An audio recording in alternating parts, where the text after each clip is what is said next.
not the gluten for me. Yeah, some people it is. So I started in there. Yeah, the sugar. I can't do anything. That's amazing. I almost called these court my car because his car died in Woodstock. Oh, good. For the fire in Oh, that's true. yeah. So he had a pickup accident. He had an MRI and his wife and his mother. He didn't think that was what's going on. And it started to happen. Radar. Okay. You probably go. And I think So, out of desperation, I'm then going when I was driving, 3 days. It was so drastic. And then a month. I'm like 90%. I can live with 90%, right? You're really good. Yeah, I'm already. Not eat sugar. And I actually walked in the town, like, Just looking for those two to indicate that there's somebody. right? why? Fried to me, I was just rather than. Thank you. It is, and so why I think there's this core reaction in my body that kind of puts it on steroids. And I'm thinking, I suffered for a whole year with this. I did a cross country swim this winter, and every day was like barely walk. You know, it was so sad. At first, the next, so she didn't call it. Yeah. And there's some. And I've been so active. Yeah. Yeah. Your cupboards all the way. Yeah. And I don't know. So By the time I got home,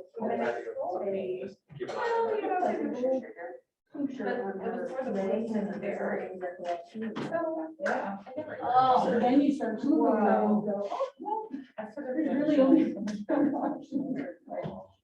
I'm not trying How long is it really? Yeah. Well, she's so bruised. I mean, the first one is the one that's hard, because you get a watering shot, which are big, not the needles, but they're not really big for the teeth. It's big, so it's like. We give folks a couple more minutes before we get started. Well, that is the question here. What was the question? She has a bad situation at her house. And It's on standing outside, if somebody wants to.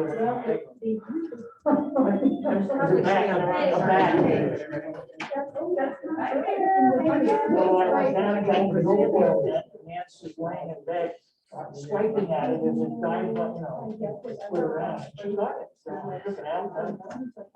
You know what? I don't know. Okay. I'm not. Oh, okay, okay. It's not at all that I don't want to. Okay. Yes, on a picture. Are you moving? Yeah. So if you want to take this by. Okay. I was just saying, I don't hear out of my right ear, so I was. Oh, well, that. Yeah, although I hate to be back against the. I just wanted to be. I have.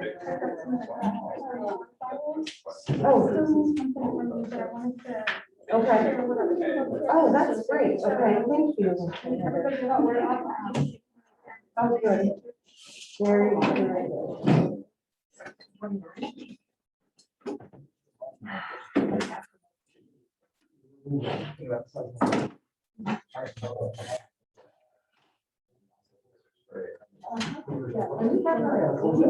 Yes, there is.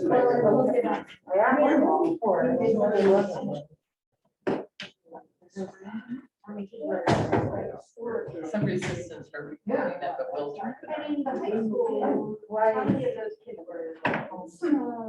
It's a public meeting, right? So. Well, because of that,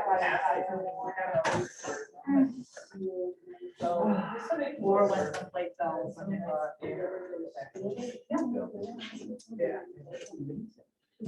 so hard to. Yeah, it's in Nebraska. Is above 3,000.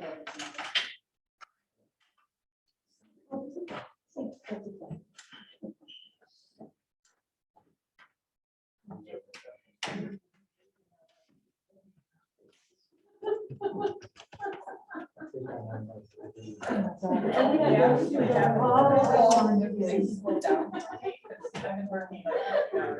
I don't know.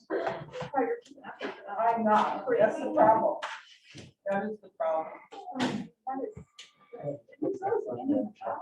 I know. And then I have so many pictures of big, like night before, or like first thing in the morning or whatever. And then all this. Like, is it okay if our backs are to it, or is this just for Yeah, no, that's, important people? no, that's kind of just covers everything, so. And I keep telling myself, oh, I'm doing this. Great. Be careful.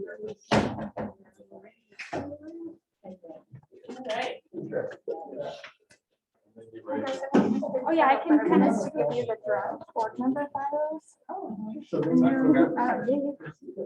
This is your copy. Betty, I'll be on the corner, shouldn't have to be on the corner. Unless you want to be, but I was, I don't mind. Just draft board member files. Just check over what I have for you. Okay. And if you have edits or anything, just mark up your copy and give it back to me whenever. Check around. Yep. All right, thank you. I was over Unity. Oh, no. Right, I think we will get started. Suzanne, to the two. Extreme close up on your back. That's there. not gonna work. That rolls. Oh, heavens. Oh, Margaret, better yours than mine.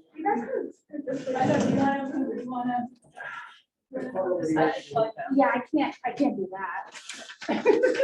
You know, me and the cameras already. It's like my worst thing. You might need to bring it to it. Okay, I will. Where should I go? How about right here? Is that okay with you? I love it. Thank you. You can sit right here if you want. I'm fine with that. Oh, great. So now it's my rules that will be on display. This is just perfect. As soon as somebody over here talks, it'll shift. Oh, good. And so why No. did you do that, Peter? Just keep talking, Peter. I've got two here. No, it's just gonna Nick. closer to it. Okay. Thank you, everyone. We're gonna call to order the ACSD 2021 board retreat. Thanks for taking the time this afternoon and figuring out from a scheduling perspective a way to make this work. Really appreciate it, as well as being here. We thought we would kick off with a little, what do you call it? Icebreaker. That's such an even time. I know, I think I blocked it out of my head. And what we thought we would do is group up into three folks that I can appropriately distance in the conversation and just share with each other kind of what excites you about the board work moving forward. And then we'll come back and talk just a little bit about that before Peter gets started. As you had seen in the board pack, the agenda is pretty full.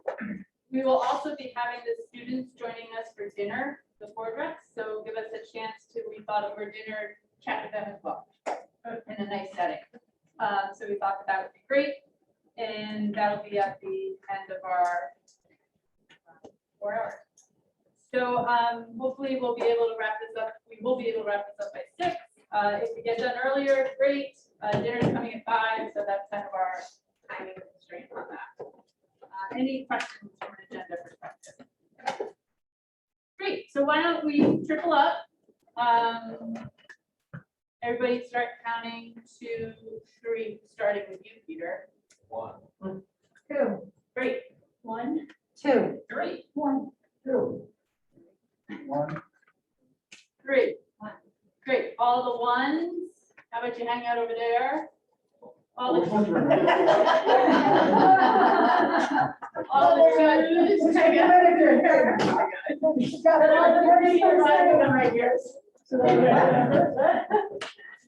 All the threes right over here. I don't know, we did, I follow, I take my lead from the big man here. Who's over there?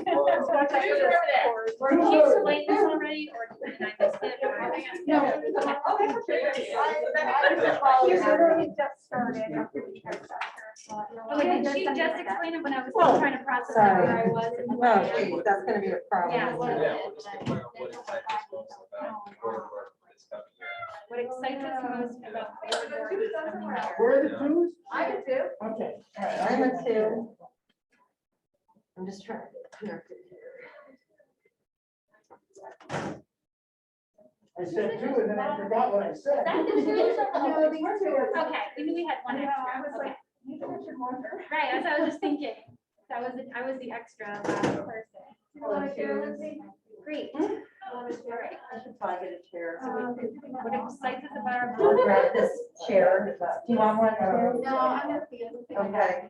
I feel like you have some kind of exciting things. Like for me, I feel like I'm still nervous about like starting back up and everybody getting angry with us again. But I feel like the stuff that you have talked about as chair of our committee, that feels like it's like positive and exciting.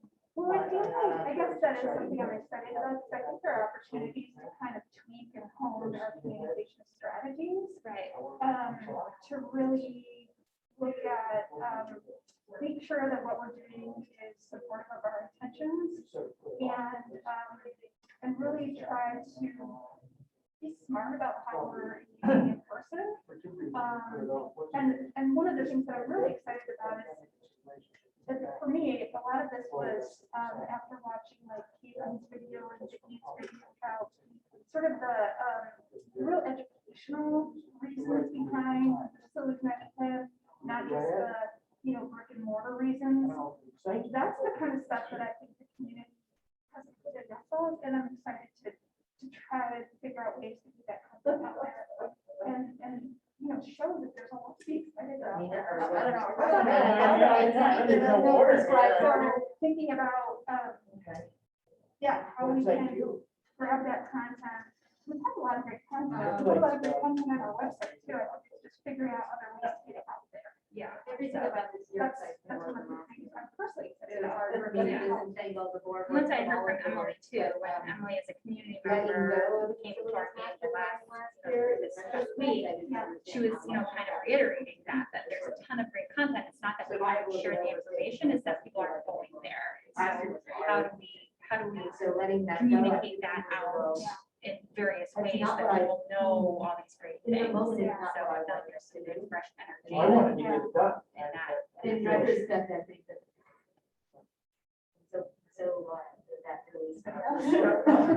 I mean, like Jen, I'll be honest and say, I'm a little nervous. We're heading back, we are potentially heading back into an area that is very challenging for us. So I guess in terms of the board, I feel We've got just excited. negotiations we need to wrap up still. In the community in general and our teaching students more available. And I think as a board, we're gonna just have trouble For the last year. probably getting everybody on the same page as to where we're going with facilities management. And one of the sort of bigger things is that we are no longer, at least for the next budget year, held to the excess spending threshold, which is sort of, governor did. Therefore, we keep our spending in mind, that's only 1 year for free. And how we sort of navigate that as what you have to have on our priorities.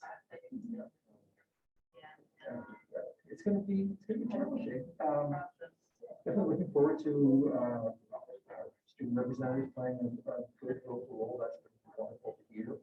The strategic plan for equity in the community. I think it's gonna be I'm hoping, a significant project on Peter's part and Matthew's part, but I think it's something that we can claim credit for and enjoy that. That's true. But I start feeling it's another opportunity to reiterate, like, it kind of goes hand in hand with the efforts of facilities management. Absolutely. So to me, it's just another effort to sort of support this broader approach or, really provide all students in the ways that they need them. But it just kind of makes sense, I guess. We've had some interesting developments to all that, just sort of, with Griffin dropping out, Weaver having a firm care support to remain in the district. These are two developments that may make our work. Less controversial. I think I agree with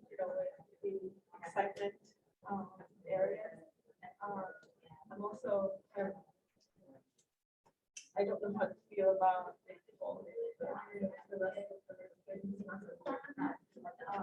But I'm looking forward to it. I'm also hoping that we will work a lot more. Get a lot more. No remote option. Like we're not used to remote option. Really, there is Vermont. A lot of the work that the CPL do. Which, yeah, which, you know, the pandemic shifts. Well, and I think that does speak to the communication. They've got a So possibility last, of providing. when did we finish? When was, yeah, at some point, we're feeling like, okay, if we kind of have a plan or we have sort of a postal plan, that was sort of the phase that we could start to bring the principals in So what? and schools in to say, how would this look, you know, in your, so whether that was sort of at the end of the facilities master planning, like, is this gonna work in this configuration, or if it was once it's kind of configured, then how did they sort of, how do we work with the schools to then communicate out the good news and all the positive things about what's gonna change?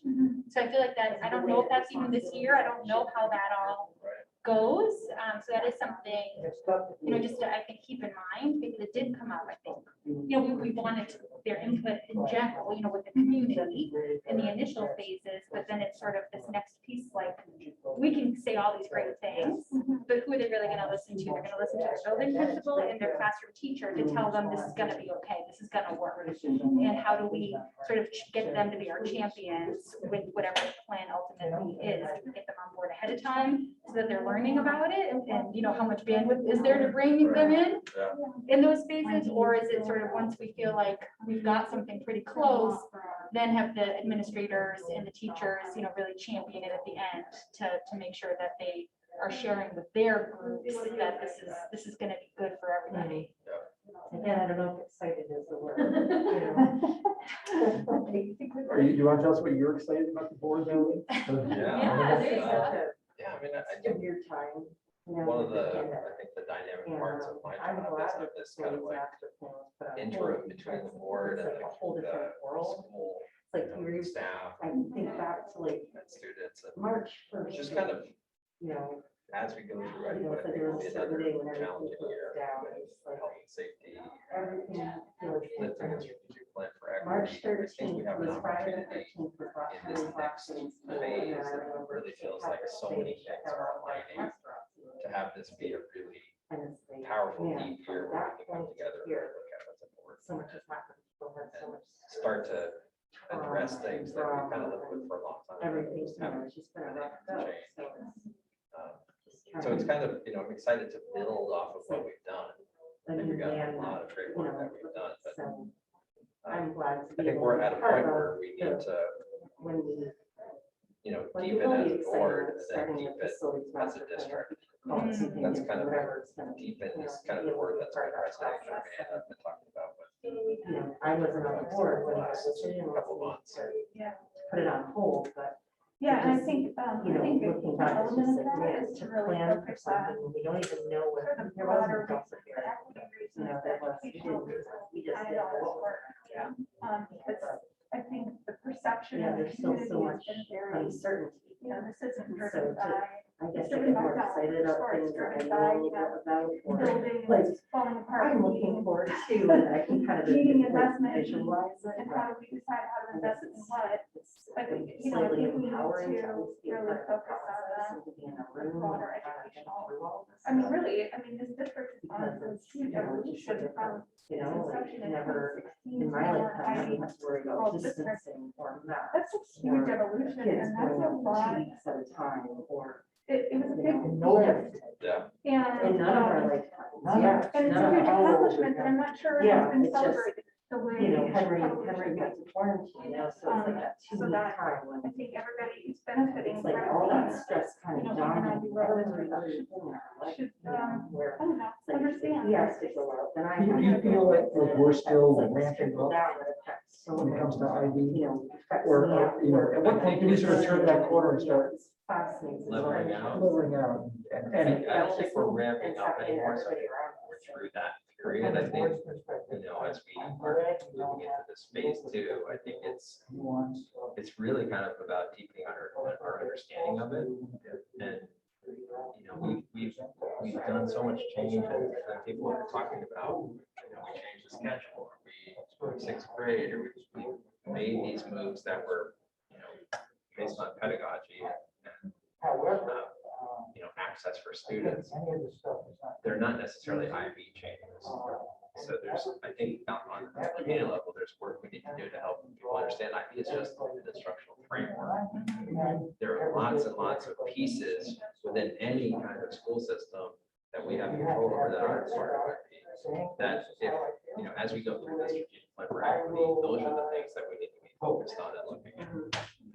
So I think there's an opportunity there on the communication side to help people understand. I think it's also kind of growing into it and understanding more deeply too. So there's that part of it as well.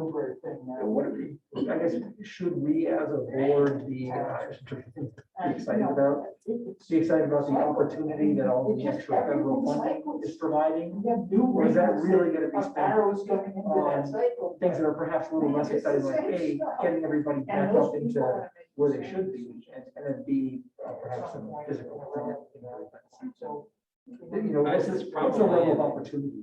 Yeah, I mean, I would say, I mean, the ESSER funding is exceptional. It's I sort of do want to a know lot where of you that part of this I'm big for. So district. it's something to be excited about. In terms of it being a game changer, structurally, there's not enough time with 2 years, 2 or 3 years of funding to do anything significant, and then you don't want to build a system where money is going away. Right. So, but yeah, we are being thoughtful about that. So it's probably more the latter. You mean Mary Hogan, like families? I'm curious, Peter, Like just how the staff are feeling about, Middlebury taxpayers. Sure. I guess about the master plan stuff. I mean, it's been able to, you know, kind of get some of those feet there. Yeah. And just, you know, where we're at with IB, because, you know, I think initially there was a lot of like, resistance, just all around, both in probably the educator community as well as, you know, parents, and just because change is scary, right? But now from this vantage point, are you seeing change Just like in? we I weren't guess getting them I didn't enough. experience in my kind of like my work world or my kind of sphere of people that I work with. At the end, we get. I think I experienced more of a excitement at the beginning. I think the challenges have been in looking at structural changes to our systems, things that, you know, the high school schedule, for example, that we've been doing for a long time. We made that change. Part of it was moving to IB, but part of it was a conversation that had been happening literally for, you were on the board, how long, like 10, 15 years. Yeah. So, you know, I think that goes back to what I was saying before about it's not, so it's, that is, I think what we have to do is have really transparent open communication about both an understanding of the system as a whole, and then, you know, where we need to focus our energies to move it in the direction that we want. You know, and I think as a culture, I think from staff, staff, administration, everyone is open to that. That's important. You know, wants to They problem close down, solve. right. So I think we have the right processes in place. Which is the value of it. Yeah. Really good. Just job. a- One of the exciting things about IB that's been happening over time. Yeah, you have to go inside for that. That's right, because the bagel people that lost large. Yeah, well, you could go to the bagel store and. Sharing that Oh, information too. or one. They used to be able to sell this, but now it's just. Who's closed? Bagel store closed on Sunday. I can't celebrate that without a little bit of guilt Bagel store closed on to our, Saturday. for our neighboring districts. Because they used to. That's unbelievable. Sunday bagel, that's why it's like, you get the New York Times with Sunday bagel. The number of people that have a financial perspective, that would be the Maybe that's the thing. name. I'm trying to letter one, but I understand. Oh, yeah. Right, yeah, I always. That's crazy. I mean, How about my nephew said something, But after that, if I'm being honest, if I'm not comfortable, like, there's you must see the because serious emotion, right now, girls, you know, the neighbor. and the Arcadian is closed. No fun, kid, you know. Yeah, before Jim back. Yeah, that's, it's like, Sorry, we pumped it inside a you know, little. it's a whole other challenge. I want to see it.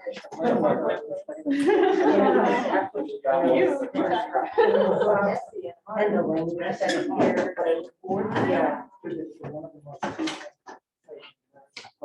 Oh, I took your chair, I'm sorry. It was the closest available chair. Oh, you're right. Oh, no, I didn't hear. Cool, thanks, Jess. An opportunity for us to sit down.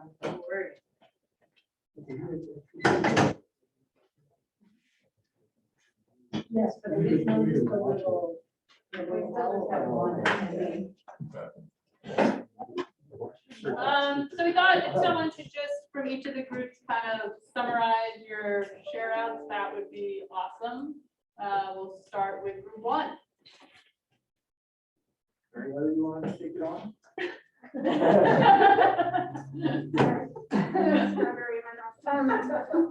Yeah, I think, you know, some of us expressed, just excitement about some of the opportunities to, tweak and, kind of turn the sails on our communication strategies so that we can, you know, really, figure out ways to get the important content about, you know, our educational reasons, our equity reasons behind facility center planning, out into the community so that, you know, folks understand that this is an effort that is being driven by, you know, an educational approach rather than just, you know, economics and just, brick and mortar. You know, there's a real opportunity to celebrate where we are in the IB process. And the strategic planning, for equity, everything kind of is falling in line to have us kind of move in the same direction. And I think there's a real opportunity for us to, kind of be proactive in our communications about that. So, that was one thing we were excited about. I think definitely, you know, and probably all the groups have some trepidation about re-entering that facilities master planning process and the potential conflict around that, and the hard work that needs to be done, but I think we're, you know, people are ready to dig in. What else am I missing? That's great. Okay. Also, we're super excited about our students, like particularly our student reps. Yeah. Group two. Well, generally, we had the same feeling relative to facilities. It's not going to be easy, not sure all this look.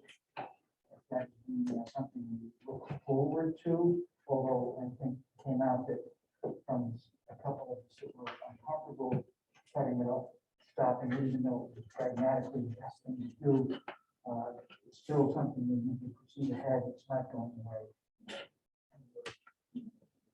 Excited is not really the word, I guess, but we're anxious about completing it. Whether this will be different now, I think there's some hope that maybe that will be a little bit, just because some of the dynamics have changed. I'm not sure it's easier, but it'll be different. The idea of equity also came up, at least from me and from others, as to how we approach that. I mentioned in the group, at the film festival, there was a film called Get Me Now, which is about a couple that pursues the work to try to bring their Down's child into the system in a way that's going to be beneficial to him. What happens if my nephew's wife is the producer of that, and so she was here, and they won the Bayless Award, actually. But it brought out to me as a school board member some of that stuff that we should be proud of, that Vermont is like the other end of the spectrum of New York City, which is the worst of any school district in the country as far as integration of children with disabilities into the classroom, which I was totally unaware of. And it's a good movie for every one of us to see at some point. In any case, the equity deal was certainly something that is, again, a big challenge and will be ongoing. And interpreted in a lot of ways, but that's something we've got to get across the public. Whatever way we can, including the Middlebury public, who have not been really involved in the facility plan in the same way as the schools that feel the most threatened. So, anybody else? Ms. Stone? No, I brought up as a negotiations member, I'm excited that we might actually get one year contract this time around. Not have to- The next people who are negotiating might not have to deal with that next year again. That would be huge. That would be huge. It would be a return to normalcy. Yeah. Right. This one gets wrapped up before. Yeah. Yeah, right. Yeah. Group 3.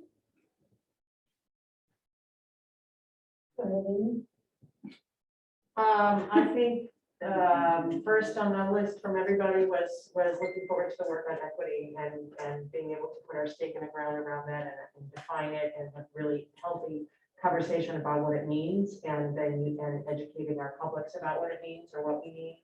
And of course, how we implement the various strategies. It gets, is first and foremost on the strategic plan. And I would say we also have the facilities master planning on the list with some trepidation, but looking forward to getting through it and using it as an opportunity to engage our publics and such. And the third is we talked some of the great new hires or promotions and really excited about the central office folks and the way we're going to be able to engage with them in new titles. We love the people who left, but we're really looking forward to working with Nicole on equity, for example, and Emily around communications and the food service, bringing that in-house and all of those really exciting changes. What are this? You got it. Great. It's nice to hear all positive work that we have ahead of us. And I know we commented in our group, last year was hard for a lot of different reasons. It was really, really hard. And, shoulders were kind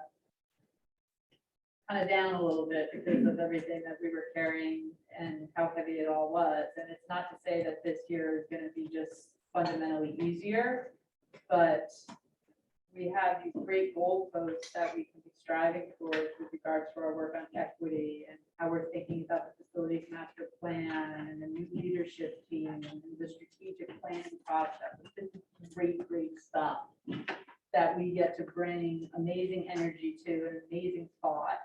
And that's kind of cool. And it's our responsibility as a group to figure out a way that we can work together in pursuit of these goals, bring multiple perspectives, honor our diversity and honor our perspectives. But at the end of the day, I think our community is looking to us to model how we can move us forward and do so in a way that demonstrates compassion and empathy.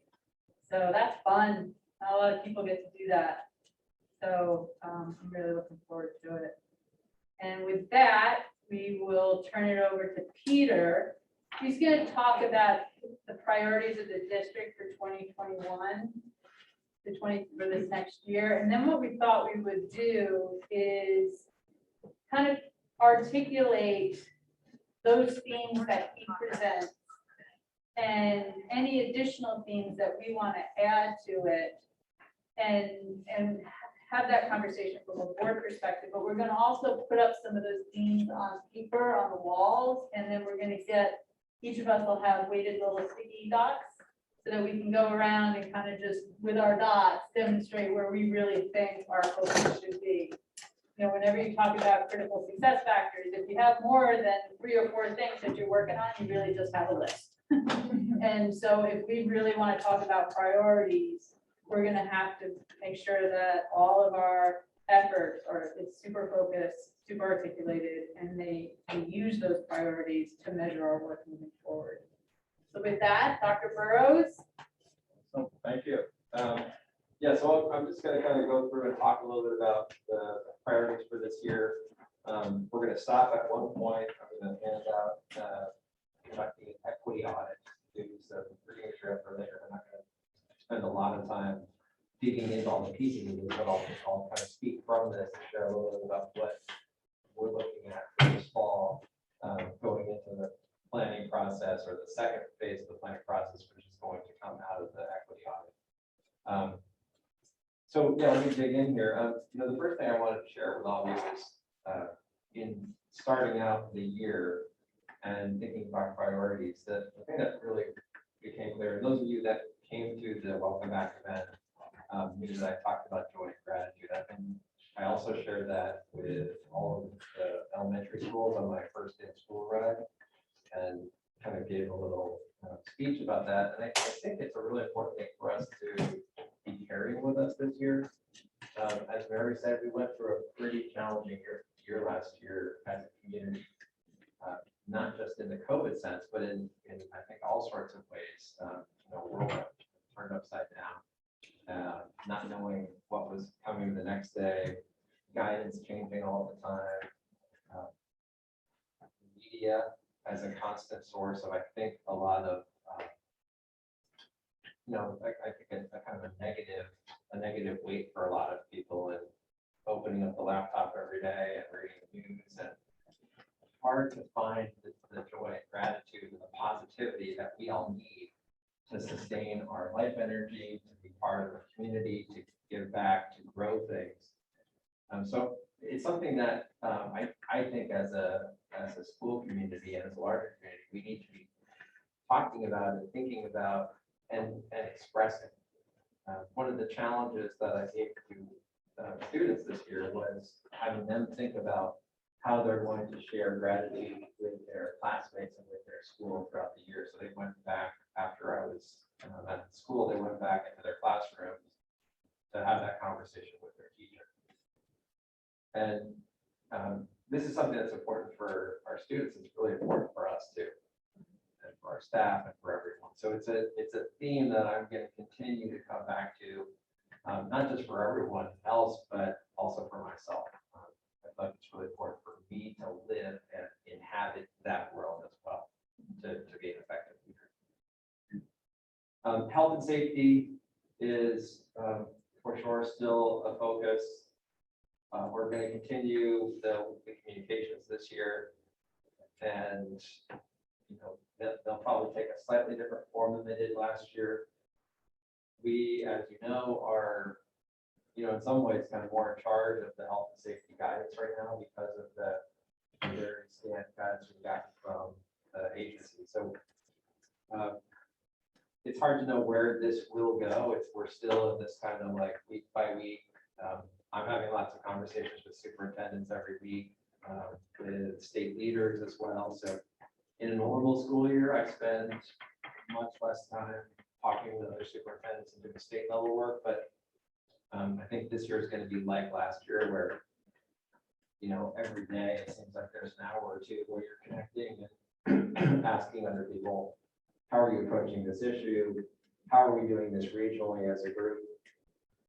It is really important for us to, and one of the reasons I do stay very closely connected to other districts is so that we can be working together as a region and figuring things out and problem solving things. So that's worked really well. Worked really well last year, and we'll continue that going into, or continue that throughout this year as well. Just as a point of order, do you want folks to like ask questions as you're going through this, or how would you like to do Sure. that? Yeah. Let me get some water. Okay, great. You can ask while I'm walking. Okay. So I saw where the health department officials for the state of Vermont requested that the governor be more targeted or specific with regards to his actions and recommendations, or, That petition. Yeah. Yeah, is that going anywhere? Have you heard? I don't think it's made, it. I mean, I'm sure it made an impact, but You don't I have not you heard of any. you haven't heard anything response change? to it, no. I mean, superintendents were also, have been asking as well for more guidance. Yeah, I just thought that when your health department officials ask for it, someone might think, oh, wow. Yeah. That seems to be big. No. Yeah. Yeah, nothing. Nothing, okay. But I think, I do think it's still in flux. I think there was, the approach coming into the school year looked to me like, let's set a course that's pretty open, and then, people will normalize and things will work out okay. But I think we're finding that that's not necessarily the case. So I don't think we're done yet. I think they're still talking about it and working on it. And we can see further changes. And some of that's going to depend on COVID transmission rates. Yeah. Victoria? Can you give an example of where that's not working? You said that doesn't seem to be the case in a lot of areas. Like, just give me an example. Where there isn't guidance. Yeah, and where you're having a hard Things aren't time, settling. Where things aren't settling into. Well, an example is contact tracing. So the communication between Department of Health and ACSD education and what that looks like. We don't have the physical limitations anymore of spacing. But then we still have the contact trace for contact tracing kind of by room. I mean, it's a little bit more nebulous than it was last year. And people are still working through and having conversations to say, how are you approaching this? What seems to be the right response? So it's not done yet because people are still, they're not settled in. It's not normalized. We're not sailing yet. Mark? Yeah, and not a question, but I just got a text that people can't really hear us. It's really hard to hear us, so I don't know why. Sorry. Yeah, I mean, we're gonna do our best, but Yeah. it's like, we're gonna do our best. With the Everybody can mask, speak I up. know the masks make it You're worse. in here as a participant. I was just making sure it works because I think I have to leave early to pick up my son, so, It's working. okay. I see you. So we should project our voices more. Yeah. let's- Yeah. Thanks, Mark. Where's the microphone? That's the mask. Right The now. mic is right Oh, there. down there. Masks don't help. They don't, they muffle us. Sometimes I have a hard time hearing just being in the room. It's the microphone and the camera. Yeah, which is closer than where it was during the school board meeting. Which The seemed school to board work. meeting, it was up You there. know, Is it yeah. possible to put it in the middle or it's gonna recommend each other now? I don't think it's long. I don't think- Okay. We could bring it up to the table. And again, I don't know what we can do. Yeah. and Yeah. We're not taking any action. Yeah, so, but still, if somebody's trying to listen, it's kind of frustrating. Other questions? Oh,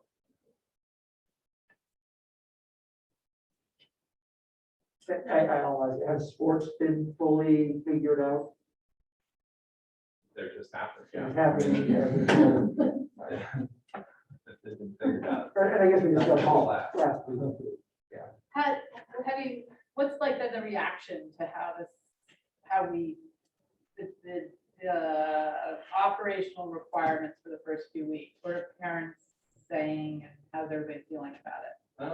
I think I haven't heard from a lot of people, but I think most people know what's happening statewide, and we're pretty much lockstep with most other districts. So I think my sense is our community is in a wait and see right now. We've had 3 days of school.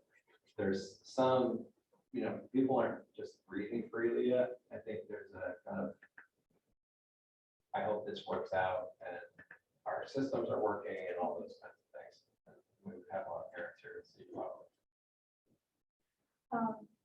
I've heard from a few parents, like in the first week of school opening, some of them were nervous about the fact that there was no more spacing in the classrooms, and that students were eating in the cafeteria now, the elementary school, and they seem to have preferred it when they were eating in class. So that's what I've heard so far. I know, At the elementary level. Yeah, elementary level. And my son, who's at the middle school, was also worried about the numbers. It seems very crowded now. But I think, right? The fifth grade. Yeah. Jen? I was gonna say, I know in the middle school at least, my son did say they eat in the cafeteria, but they're within their TA, like they have to sit with the kids that are in their TA, so it's not just everybody sort of intermingling. I don't know what Mary Hogan's situation is, but I would imagine, yeah, they would, yeah, kind of be, so they're already sort of close contacts, even though they have masks on in their classroom. Yeah, I was just gonna, the only piece I was just gonna, it's not a free for all in the cafeteria from what I heard at the middle school at least. The next decision point is taking masks off, I assume. It was only like, hey, try to wear them for 2 to 3 weeks. If you hit 80%, you can take them off. Yeah, I mean, given the current transmission rates and where we are, we're not, just doing that in 10 days. So I don't know of any district in CBSA, so that our region is considering within the first 10 days. And that, We did find out that to get the vaccination rate, we have to query our. Oh, my Really? God. Registry. They do, apparently they can't use it for some reason. Oh, wow. Yeah. Wow. Even just a percent, like, we don't need to know who the people are. Wow. Common sense would say with a high adult vaccination rate, that will reflect on the over 12 vaccination rate. Yes. I just don't see that it's going to be radically different. So even if we don't know, now it may not help us in that 80% number to solidify it. Right. And So, all this depends on transmission rate in town anyway. so are we pursuing trying to get community approval? Because it seems like that'd be valuable. So it's not community approval, it's what we have to do to get the 80%, to get the student vaccination rate number is we have to send a letter or send a form to parents. to And they fill out. have to actually say we could do it. No. No, Say that they've been whether you're vaccinated. Oh, are you Just- serious? just Yeah. they're vaccinated. I'm totally losing it. Okay, Yeah, so it's Got a, yeah. sorry. Has Proof there of been, vaccination. has there been any discussion on vaccine requirements at the state level for educators? There has been, you probably saw the legal brief that came out. We said we were able to do that. Yeah. There's only one district so far in the state that's done that. Uh-huh. It's Harwood. Yeah. So we've been talking about it in the CBSA region and nobody's yet Jump on it. jumped on it. I do hear that from other people that we should. Yeah. I will say that. Everybody's union. Got it? The union, Vermont NEA is supportive of it. Yeah. And said, gotta work it out with your local. It really protects their members. too. Yeah, Exactly. Yeah, so that's another thing. Sure. Well, I thought it was interesting that the tactic that New York City took with regards to if you're not, you're going to pay a health care surcharge. Because similar to if you're a smoker, there are surcharges that can be in place because your healthcare costs are actually have a statistically better chance of being higher. For the happy. That's right. All of it, yeah. Okay. There could be, I mean, we are also struggling with a number of open positions this year, especially paraprofessionals. Real challenge. So, Which is the other side, if you demand it, then you may lose people that you have to do. Or people might feel safer and they choose to work here. It's always two sides. She is very positive today. I'm trying. I'm holding my Yeah, sorry. So, what you were saying the staffing levels, just brought up something I remember, someone bringing up, I think it was a parent. And they were indicating that Mums is really much lower staffing than the other schools, that they're a low staffing level. They heard, I don't, Is the lowest staffing level? yeah, well, is really struggling. Oh, How they're, many positions?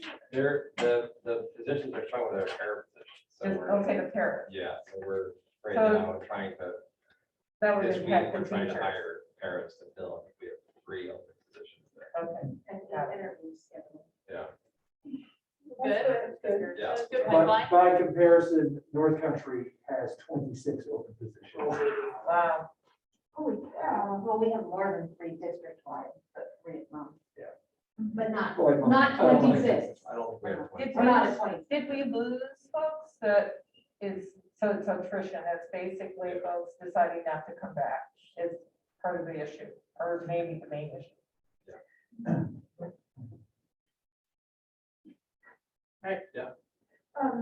Did you? I guess I've got a question about, whether or not parents, have given any pushback to the district decision not to provide any remote instruction. People have asked I'm about it, just but curious about, we're not, I mean, the state has said we can't, so okay. Oh, Can't. we can't. Oh, Wow, okay. So Yeah. it's not a, have we broadcasted that as, yeah, I've written it. okay, Yeah. Okay. I think in And it was in one of the. one of my communications, okay. like maybe a couple weeks ago. you haven't heard any grumbling in the community anyway about it, or? I think there is some, I mean, I Yeah. think some want that option, but Right. you know, we, last year, bring up, around Caitlin. Sorry, Caitlin. I mean, last year, we had to move mountains to try to get the elementary program moving, and we Yeah. had to reassign people, it was really challenging. So we Emotional don't, rock. yeah, so we don't think, we just don't have the bandwidth, nor do we have the personnel. Yeah. Yeah. Really challenging. So the only way that would happen is if it's directed from the state, if we re-enter with the state of emergency or something. Right. Okay, thank you. Well, the same thing goes for when we're problem solving right now too, what happens if the whole classroom goes.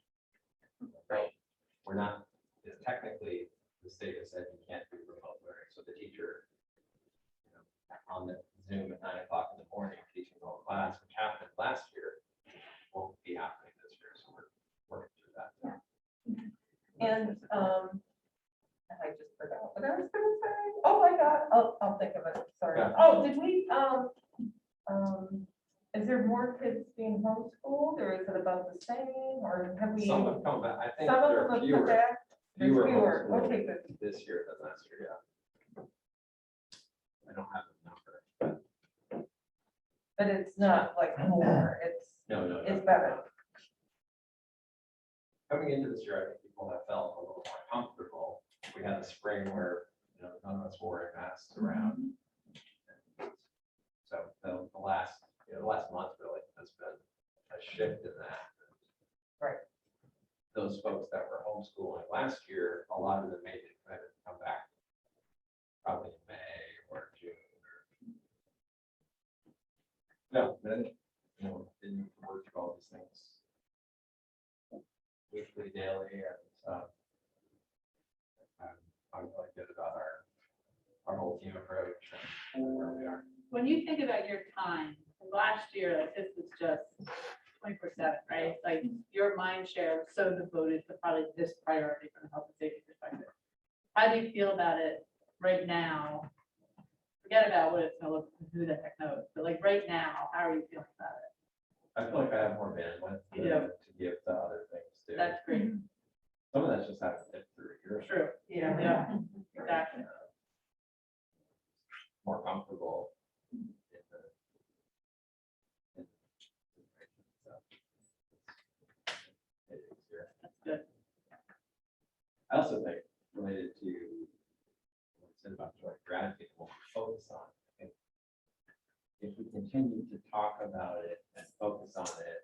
perseverate over it, and it becomes the only thing we talk about, we're kind of living in crisis.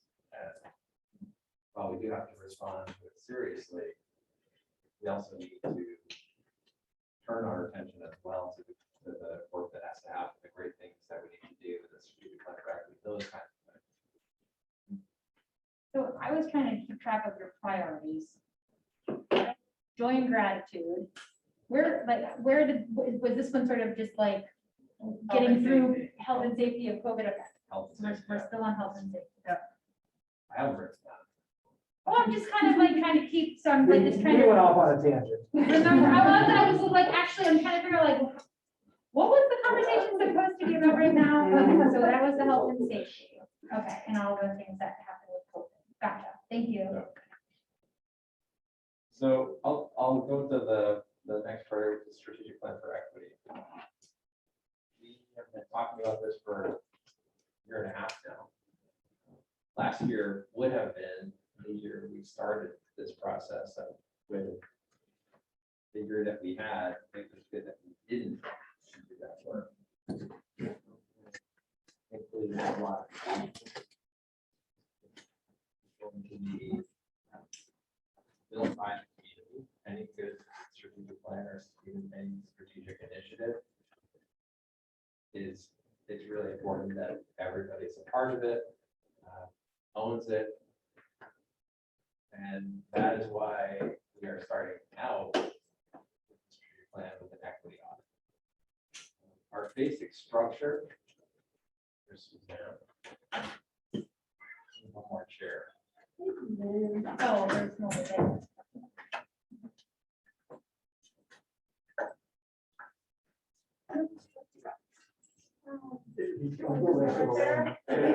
there. So again, I'm just talking about my priorities for the year. So the general structure in terms of the timeline, we're still working on it. I mentioned that we are working with Hanover Research, and this equity audit information I'm going to hand out is from Hanover, so you just can kind of get a sense of their focus and what they do. We're working with a team from there right now to determine in all of the support that they provide and the design that we want to create what that timeline looks like. So I've got a kind of working draft of an overview of the entire process that I'm working on. We need to have a few more meetings with Hanover to solidify that. So I would expect within the next month, I'll have finished that and be able to share that broadly and start talking about here's what the whole timeline looks like and what the engagement looks like, how it's going to be steered and structured. And then I'll be bringing some of that I'm going to bring all of it to all of you, but a conversation around the board and the board's engagement in the plan as well. And which parts of the plan the board owns and then what's handed off to district administration, to staff, to others to complete. In a similar way to the last plan that we did, where the board created the mission and mission statements. And then from that work, and that was community outreach that happened over a month or two, we created those foundational goals, which ultimately shored that entire strategic plan. Just to make sure that we're clear on nomenclature, when you use the term strategic plan for equity, that is synonymous, and this is the question, that is synonymous with our next strategic plan. Yes. Okay, just so that everybody's on this. And it's different than, there are two different kinds of strategic plans for equity. There's a diversity, equity, and inclusion plan, which isn't a full necessarily strategic plan, but it's a plan that shares how your organization is going to address diversity, equity, and inclusion within your system. And you could argue that is everything, but lots of organizations will have a broad strategic plan. Then they may have a DEI plan that's kind of lives along the side of that or side by side of it. However, okay. This will be a strategic plan that's going to look at all of us. It's not going to just be DEI. It's going to be a full strategic plan for equity. I just wanted to explain. And that's an important, I think that's super important. And then just another third, so the Hanover Research, they're helping with the entirety of the full strategic plan for equity, or are they just helping with the equity audit? Both. Both. Yeah. And really, as we started to move into thinking of what this looks like, we were talking about the equity audit and the strategic plan for equity as two different things, but really they're the same thing. So the equity audit is a part of the strategic plan for equity. We can't start to craft our kind of theory of action and our direction without knowing where we are, hearing from lots of people that aren't at the table right now. Could you just give an example or two of what some of the findings of an equity audit might say? Yeah, I'm gonna hand this out and let you look at it, so maybe wait until, let's see if there are other questions, then I'll get to that. I have a question. How do you feel this timing works in conjunction with the facilities master plan? And will that feel like one needs to be put on further hold or wait until we start to hear about what happens with another? So I think we're gonna, when we get to the facilities plan, use this part of the conversation to help us guide that part of the conversation, Okay. if that makes sense. Great. So we're gonna, everybody keep thinking about everything that he's saying right now. Okay. And then we'll bring the facilities master plan process into it with As this we learn prior more about knowledge, right? this. Yeah. Okay, great. Barb, Okay, great. So we have our existing strategic plan, and when you look back at the 2018, 2019, there was very specific questions and kind of ratings where we were. Yeah. And then there was an update for the next year. So have we, first question is, I would assume that this new work will tie into this, but I'm not quite sure how it ties in. So you're asking about in terms of assessment? Yeah, Yeah, the plan will be to tie our, previously our strategic plan report to the new strategic plan, and it makes total sense to have our assessment as part of that. as part of that. So Right. our plan is to build that into the structure. Great. And then the second question I have is, have we taken a snapshot of where we are now that we're in 2021? On, and of course we had COVID, that's caused some issues, right? What is our baseline now for the results that we had previously, where we did test the measurements?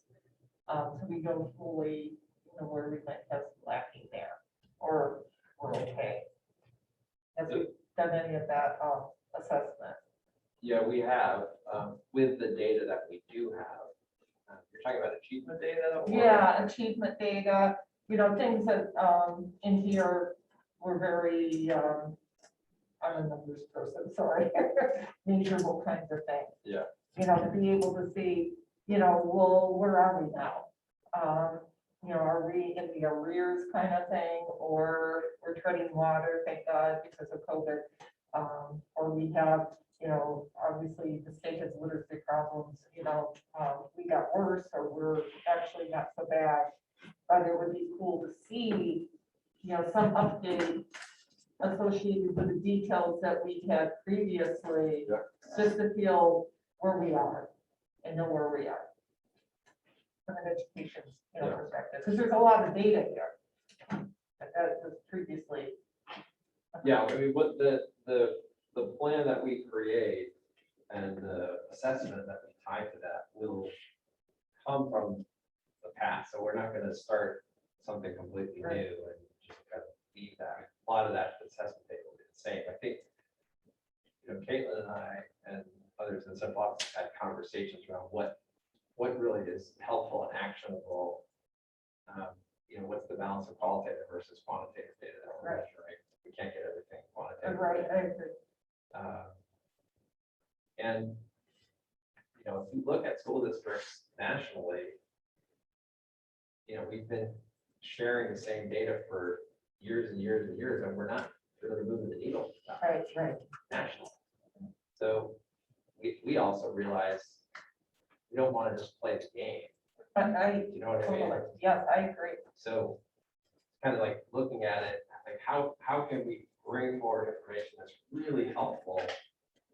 That let us see like where are the barriers that are in place and how can we kind of remove those barriers? So Yeah, and looking at the website, the state website, the dashboard even, if you go in and you look at more of the low, you know, children that are coming from, you know, more a herder background, the results are definitely lower than the others from an achievement perspective, and maybe haven't gone down some. So the equity piece definitely plays in there, right? And so it's a very important part of that. But it would be interesting at some point to, at a high level anyway, kind of see where we're at. And that would help, you know, me know, okay, yeah, maybe we need to go here to better strengthen an area that we see as a weakness. Because right now I don't know what the weaknesses are as a board member, other than what somebody might, you know, complain about, but that doesn't mean that that's I mean, the weakness, representative. I would say the weaknesses have changed. If you look at the strategic plan reports over the years of that plan and the one that we did after, Mhm. those gaps, those opportunity gaps that we have identified haven't shifted dramatically. Right. So I don't think, the bigger question is what kinds of goals do we need to set as a district to be able to tackle some of these issues, which Right. are, as you mentioned, you know, the data aggregates in very consistent ways. Mhm. And they're not all in the school system. So how do we have to acknowledge that and do something about it. And that's what I'm excited about the equity piece, because I think that's a cornerstone piece Yeah. that we need to be grounded in. Thank you. Yeah. And then,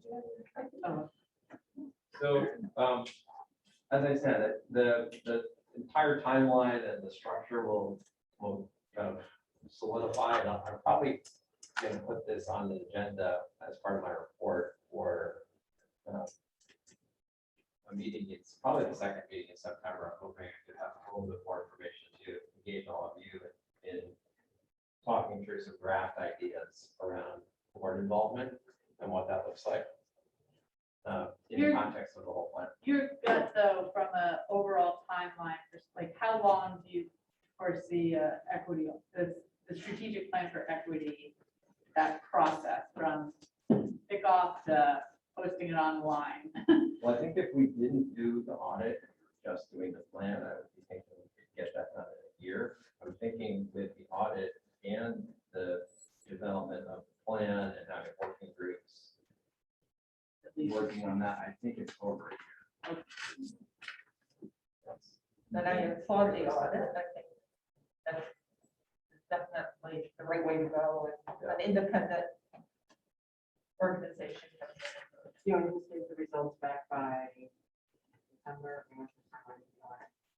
Yeah, I mean, the plan is to, and it depends on what we decide to do with the audit. So I'm gonna pass this out.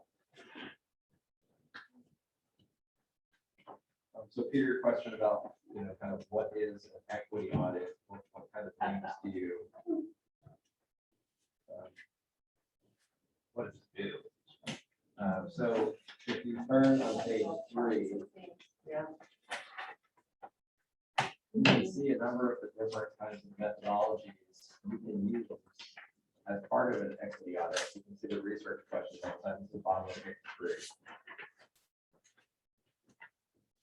So when we talked with Hanover months ago about the audit, the next step for us is to really talk about the audit in the context of your whole strategic plan, and also thinking about like, you're not gonna do every single methodology. Part of this stuff, it's just too much, it would take years to do.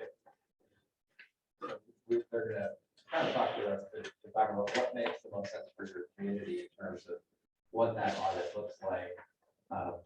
You know, are you going to spend a lot of time looking at curricula and doing an audit of curriculum? Are you going to spend a lot of time doing focus groups? Are you going to be working on surveys? You know, creating the right mix so that we can get the information that we need, qualitative and quantitative. And we can use that information to build off of the audit. What's that? It's comprehensive. It is very comprehensive. Piece of good. And we had an audit, we did an audit, years ago. Did they give you a sense, any survey? Survey, Sorry. That's okay. Did they give you a sense based upon their experience, the impact weighted against the comprehensive nature of the audit?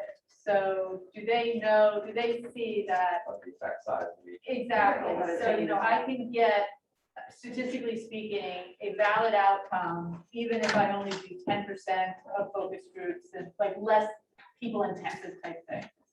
Well, That's a question we'll have. We haven't Okay. asked that yet. That's a great question. And kind of going with what Mary just said is obviously our district has a certain demographic, right? How do we ensure that we're getting the right input for folks of color, you know, disabilities, you know, that kind of thing, which oftentimes could be more underserved. And so it's almost has to be somewhat targeted to make sure you get the right mix. Well, that's, you know, I think we have, yeah. That's why you go at all these different angles. Is what I might think is true as an individual. If I was in the shoes of someone else, may not be the same experience and true. Yeah. It's just my perception of it. Yeah. Yeah, so that's a hard part. The kind of the blind spots that we. Yeah, which we all do. Lindsay? I'm curious what the cost is of an audit like this and what part of the budget it comes out of. This is all coming out of the ESSER funds. So it's not coming out of the budget, it's coming out of the grant funds. Okay, it's a good use of the funding. Yes, it Yeah. is. And Yeah, that's it's good for us perfect. to know, so when people ask about it. Yeah, they're paying for this Yeah. expensive audit. Yeah, Well, they are in some way. but not Yeah. from our But not, you know, through their taxes. Yeah, we're not cutting a Property teacher tax. to do an audit. So So that was a good for us to know. Yeah.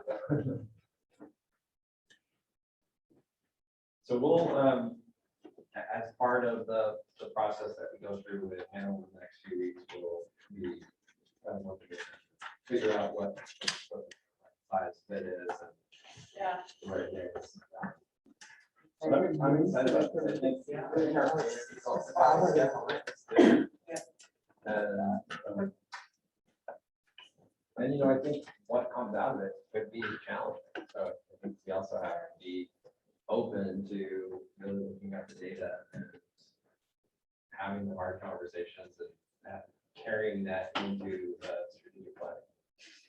Let's hope that in and of itself, it serves as an intervention of sorts in terms of Sure. getting people to want to be part of the conversation and recognizing that challenges we have. I was gonna ask, do we know, or do you know of some school districts or schools that have used this audit and have seen good positive outcomes or other examples? I mean, I found out about this group. I was at a conference and they were, I think it was Alexandria City. And, they worked with them on a strategic plan and equity audit. I talked to their superintendent, he said great things about working with them and this whole process. So that was kind of the first point of contact to find out. But yeah, I think they work with lots of districts throughout the country. They don't work a lot in Vermont. Vermont is very isolated in terms of the people that work in Vermont. We're not really accessible to a lot of places because we're so small. You know, a lot of these companies work with districts that have 20 to 50 to 100,000 students. Right. So just it doesn't make sense for some of these companies to invest in Vermont at large scale. So I feel like they just bring like an expertise here that we really need. I think that's great. Where are they based out of? I think it's Maryland. I figured it was Dartmouth, but now I'm like. It's around DC. They're all over Vermont, so we'll talk to them. I have a question, just so I understand, is the equity component of our strategic plan, is this something that was state driven? Or is this something that we decided to take on ourselves? We decided there. And do you know of any other districts in Vermont that are doing a similar thing? With respect I to haven't equity heard of or- any. The big thing that districts have done over the last year is hiring equity diversity coordinators or directors. So that's been the biggest thing that people have done. But I would argue if you put out if you survey mission statements and vision statements for a set of school districts in Vermont, even probably specifically in Vermont, the concept of equity would be disproportionately represented in Vermont than it would in many of our other states in the country. I think that term and focus is probably more weighted as a presence in Vermont than you would see in a lot of other states. Yeah, I mean, it's definitely something people are talking about. Right. Yeah. Yeah, I just was wondering if anybody else is sort of formalizing the process. Yeah. Okay, thanks. I mean, my own, you know, in looking at what's happening in Vermont and looking outside of Vermont, it's good to kind of get a balance of both. You know, it's hard, like, because of scale, some of the work that happens in Vermont is done with very few people and few resources relative. So you often find more kind of finish in other places that just have larger budgets and larger ability to you know, hire someone to just work on this project or something. And my last one. Sorry. What would you recommend that we as a board, how can we best support you in this effort? You know, because equity, and you know, we probably all have kind of our own definition of it, that kind of thing. Is there something that would be good for us to help ground us to be able to help support the work that you're going to be doing? I mean, I think that will be a part of this entire process. Good. Is Good. it's going to be outreach for this. We're going to be defining equity as a community, and we've done that in different venues. So we've done that as part of this project or that project. We did it with our leadership group this summer and said this is what equity does. We did it with our leadership group, which had a number of different people on it 4 years ago at a retreat. So I think that will be part of this coming together. But yeah, the board will be very central to this whole process. Yeah. Okay. Are we doing a break or no break? I got one more thing and then. You plow through for your one more thing. Okay. We'll make sure I'm not losing No. focus No, we're buckled in. You got it. there. So I have everyone's attention. You do. So If my eyes are closed, I'm not asleep. You just outed yourself, buddy. I have a very good sixth sense.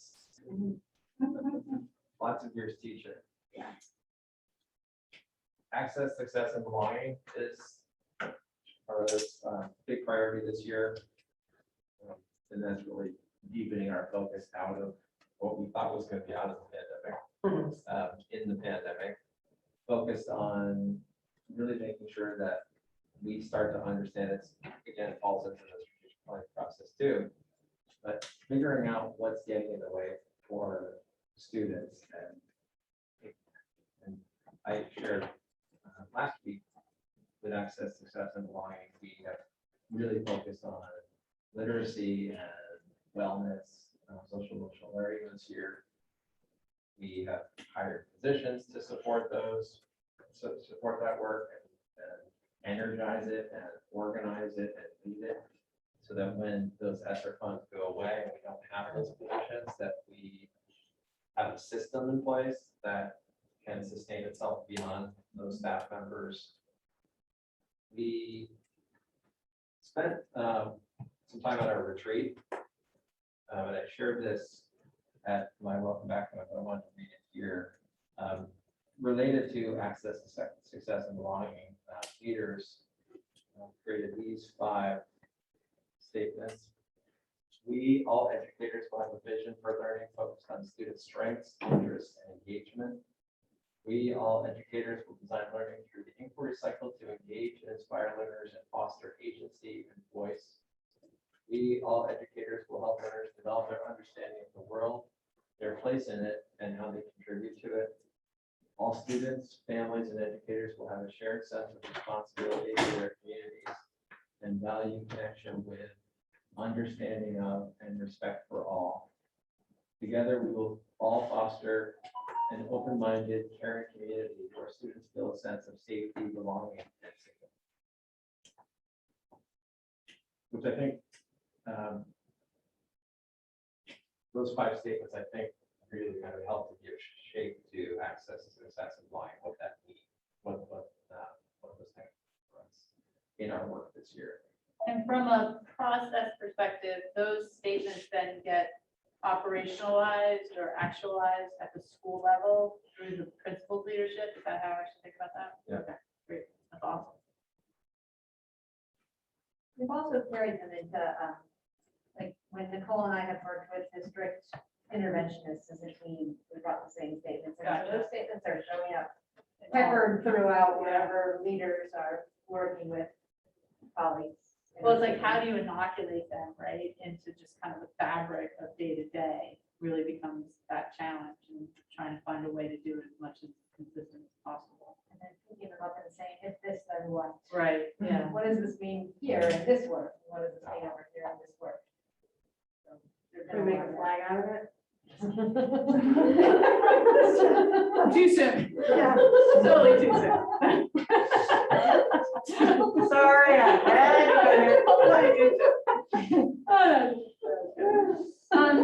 The other part, I'll just tag on to access, success, and belonging is in our small group, we were talking about International Baccalaureate and what it means to be an Ivy League district. That IB going into phase 2 is part of access, success, and belonging. Okay. And really helping, I think we've got a number of things that we're talking about. One is helping people really understand what IB is, what IB isn't. IB is an instructional framework, but it's not every part of our system. There are lots of pieces within our system that are not IB at all. So helping people to understand both the power of having an instructional framework and the understanding that for us to realize access, success, and belonging, we have to work on the other pieces of the system. You can't just say, okay, well, we're doing IB and therefore that takes care of everything. It doesn't. So we have to be focused on the other pieces of the system, the intervention, the social emotional support, the operational structures that's within our system, which have access or less access for all those things we have to kind of bring out and work on if we're going to students are going to feel that sense of belonging that we're talking about in those states. How do you see the role of, or where would you say the role of staff falls with regards to like, when I think about two professional industries that I think are going to be the most challenged in the next 10 years, one is the service industry, which I think is in a critical crisis mode, and the other, I think, is educators. And how are we thinking about that?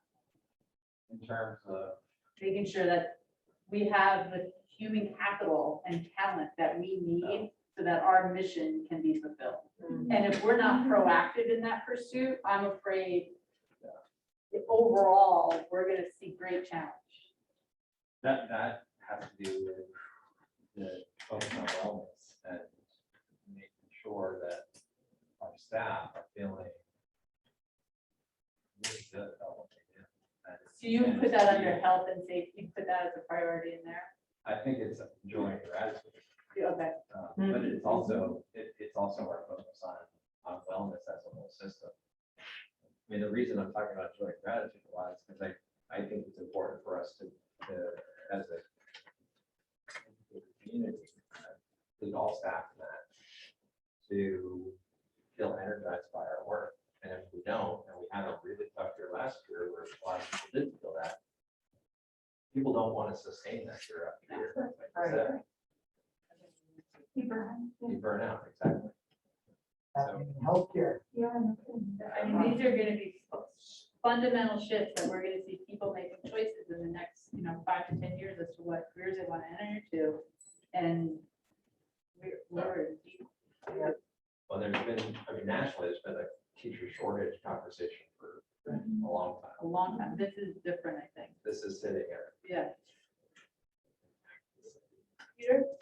So you sort of have this 2-year opportunity with the federal dollars to focus on, I think you mentioned literacy, social emotional learning. How do you build those systems so that they continue on beyond the federal dollars? So the leadership roles that we have in SEL and literacy, their main job is to build the system and then essentially allow that system to run on its own without having someone. And we've tried to do that over the years with literacy. When I first got here, we had a committee that wanted literacy. And people were trying to align practice across elementary schools at the time. And when we didn't have an instructional framework that was shared, that was really, really challenging. And ultimately, you do work for a year and agree on some things, and then over time, it just so we don't have that issue anymore. I think I'll let Caitlin speak to this in a second, but I think our hiring of these positions was done with communication to people we're hiring that, these are federally funded positions that are going to go away, and we need to be designing a system that doesn't have all these positions necessary within it. And that's been the challenge of the ESSER funds, right? Is when you have that many $1 million and you're trying to think about what you can do over a very short period of time, you need to be looking at things beyond just staffing, not to mention that it's hard to find. Right. People hire at this point too. Do you want to speak a little bit to that? Well, we talked about them being within 2 years, these positions need to either render themselves indispensable or obsolete. And if they're indispensable, then they need to have design systems that allow for elsewhere, right? I mean, we can't sustain all of the new positions in terms of people. I think with both of these positions, they're really spending the first month learning deeply the lay of the land across 9 buildings, especially at the elementary level literacy, understanding the extent to which we are fully enacting our common agreements. So just one example is that we have a common foundational literacy curriculum through foundations for grades K through 2 with the option of extending it into grade 3. It's just one piece of a literacy program, but it's a really important phonics and phonemic awareness piece. It's research-based. It's in all of our buildings. To what extent are all of our teachers trained in it? at the grade level that they're currently teaching? To what extent do we have all of the resources on hand and the consumables for students? And so just doing a baseline measure of what's the state of the state and identifying low-hanging fruit for shoring up those processes, but then also thinking about the research base. And what are the recommendations that we can make for the short term to strengthen systems in the short term and then for the longer term, both for our instruction, our materials and supplies, our professional development. And then also really thinking about how do we integrate literacy instruction, especially the interdisciplinary and transdisciplinary literacy within context with our IB transdisciplinary curriculum. So our literacy coordinator shares an office with our IB PYB coordinators, so that those conversations have a natural space to live. So, but I think in the next few months, we'll have a much better sense of the direction that that's going, but it's planned to go fast and hard into strengthening systems so that as we're, looking through the budget over the next couple of years, we're planning accordingly with a lot more information than we have at our fingertips right now. I heard somebody, I forget where, it was NPR or something, but somebody did this like analogy talking about it's like a shipbuilder who all of a sudden you hire somebody to come in and just fix the holes so that as soon as the holes get fixed, then the thing will just work better. And so while you're putting money towards the person, that person can leave and then the entity is shored up, so to speak. Because traditionally you would think from a budgetary perspective for funds that are constrained, you don't put it in personnel because it's an ongoing cost. So I think folks are really having to think a lot differently about it because of that. It takes a real investment of energy. Yeah. And so this is a person who has for 2 years funded full-time focused energy Yeah. As opposed and to, expertise. Right. as opposed to like Expert 6% generalist. of Caitlin's life, right? Right. It's like, that's kind of ultimately what happens is, we're covering so much landscape. And to really. Targeted focus in, activity, yeah, exactly. and Go fix have the a hole. big- Don't think about anything else. And, I listened early on in last year's legislative session, I listened in on the ed committee, and it was great, because it was great training in the beginning of the session. And it was, the woman that founded the Stern Center was in, I think it was the House Committee, and one of the things that she said that, they can come in and they can change things, but you have to really guard against losing it, especially if you have staff turnover and that kind of thing, because you've invested all of this energy in improving your current staff. So it's a big challenge, to keep something moving in the right direction. It's the biggest challenge there is in education.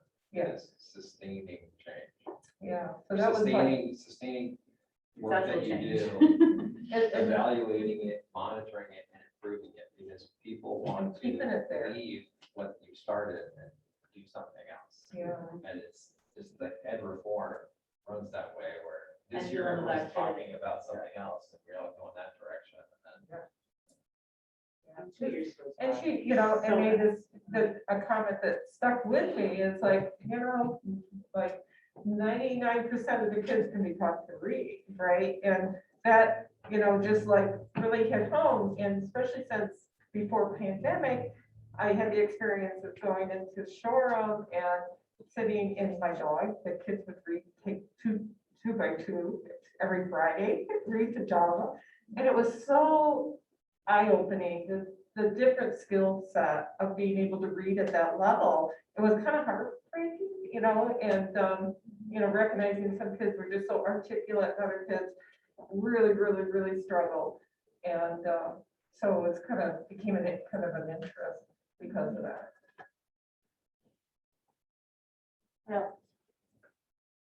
I'm not. I thought that was part A. I have bullet A here. I mean, there's no B. Good. All right, great. Why don't we take, why don't we take like a 5-minute or so break, give people a chance to do that, and then we'll get back at it. Thank you.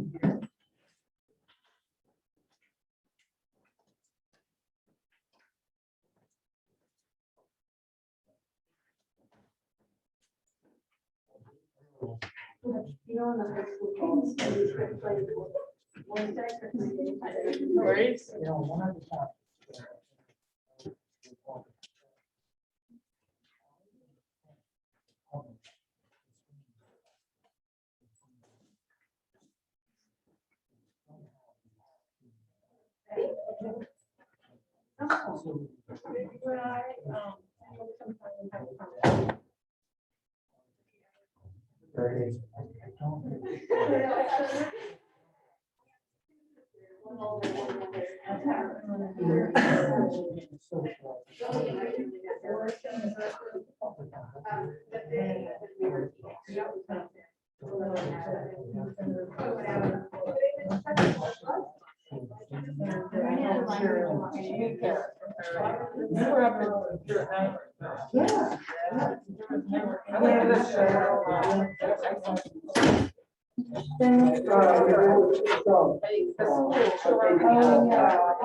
And it's even sticky.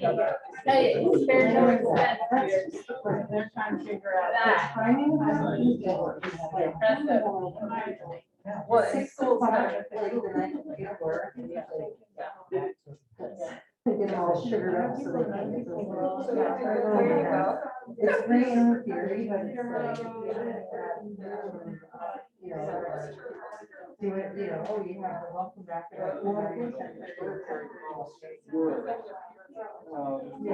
what the directors are concerned about is that, they lost the ability to address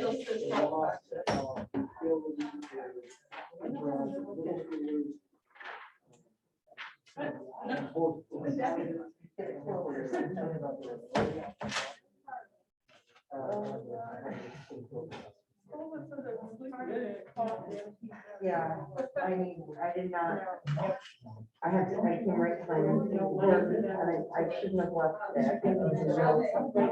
And I didn't have time, I was late at work, didn't have time to get something.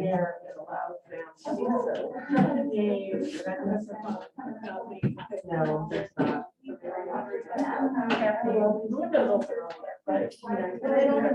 But it has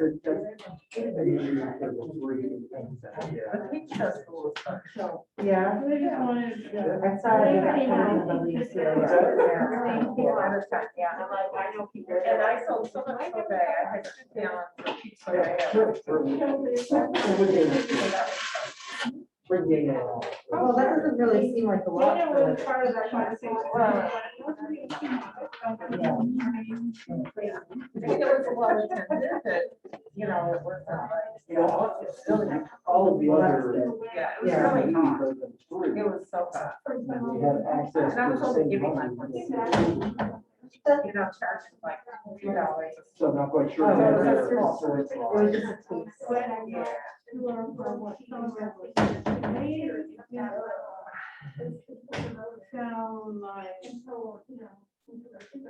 They're part of that. I need to fill this out. Or if it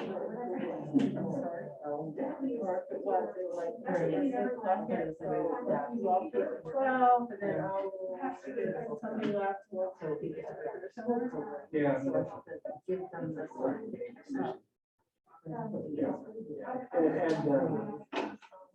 I mean, One of yeah. those things that- Too many different directions.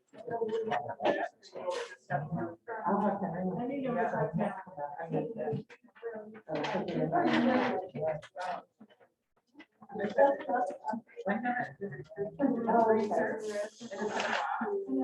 And I got several different kinds. Okay. And they never, I brought my head. Well, that's fine. Yeah. Yeah, I have to. So we just second degree is 5, 6, so I'll probably be there at 5. Okay. So definitely. This was never. That could be, like that all the time, but like- federal dollars. Legislature. So we were sort of talking about a lot of this. I don't know what that.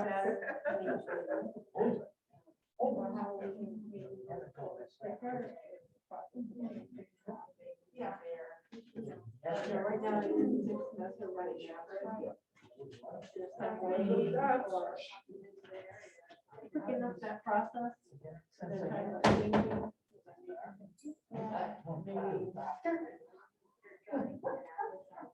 You know, that would require a proposal to make. I don't know. Stuff that- Anyway, I think that sense of what a CP director is all together, figure out. Well, there is a, I think from what we're hearing. Not is sure. that there was a Yeah, proposal, we're sort of dealing with it up here. Which is fine, because that's what we should. but the whole thing got put on hold.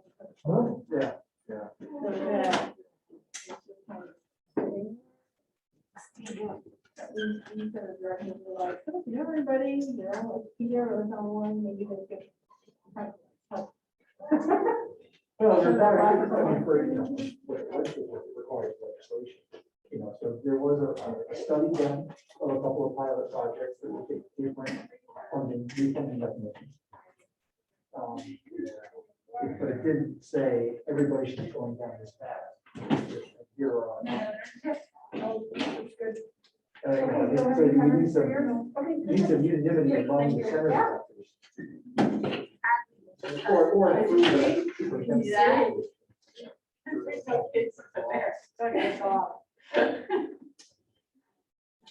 So, and, it's important to know that Heather's not the only pet.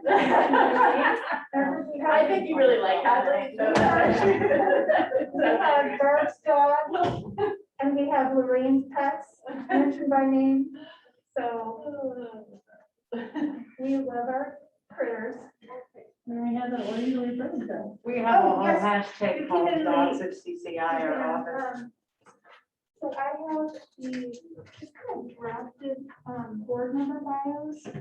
This I kind of gleaned from their bio on our. I think you need an adjective. One thing I wanted to Well, I add have in there is. And I sort of have that in there, but read it over, see what you think, if there's. Oh, it says with anything Hadley? changes you want No, it to says make or with regard whatever, to Hadley. just You need an bring it in adjective there. before dog. Oh. Descriptor. With her. Enormously energetic. Or beautiful golden. Or, right, you need an adjective. And then, oh, Suzanne, I'll need a picture as well, should I just? Grab the one from my paper? Okay, perfect. Instead of trying to find another picture.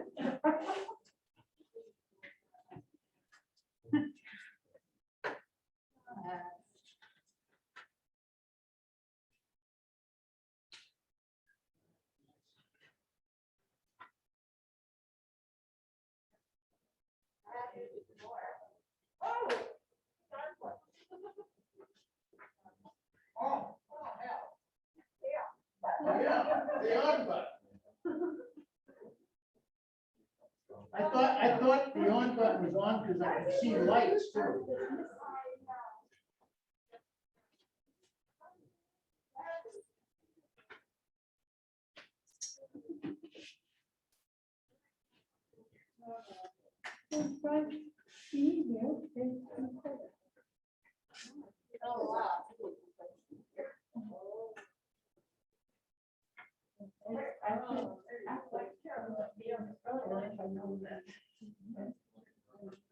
I know we'll go for 2 hours.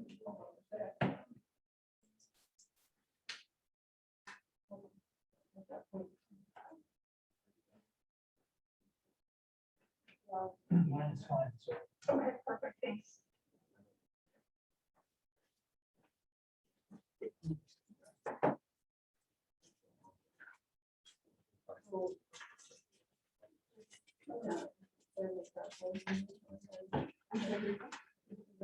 Oh, sorry. I really don't like it. It's so cold in here. Like, really, people in here. I keep like on and off. It's freezing. Are you not cold? I'm not cold. I'm freezing. We've got 2 layers. I do have 2 layers on. Right, So I always feel like.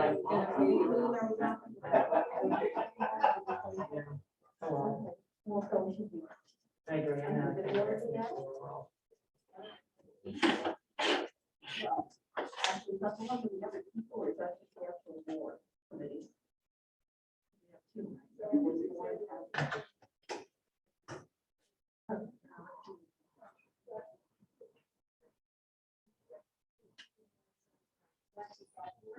All right, we'll get started, folks.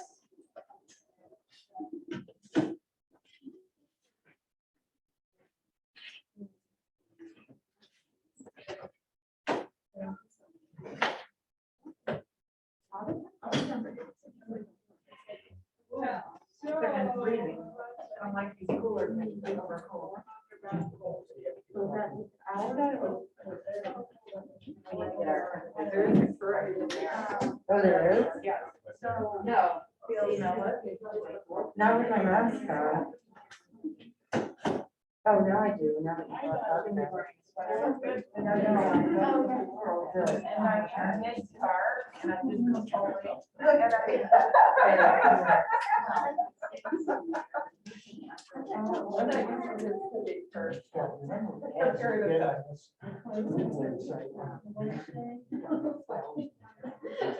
I get a little emotional.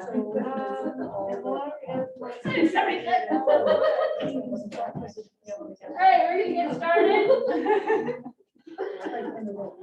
Yes, there's there.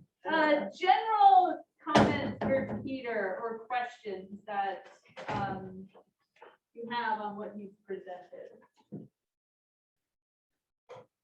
That we have yet to ask. Haven't already asked. Yeah. Any general comments?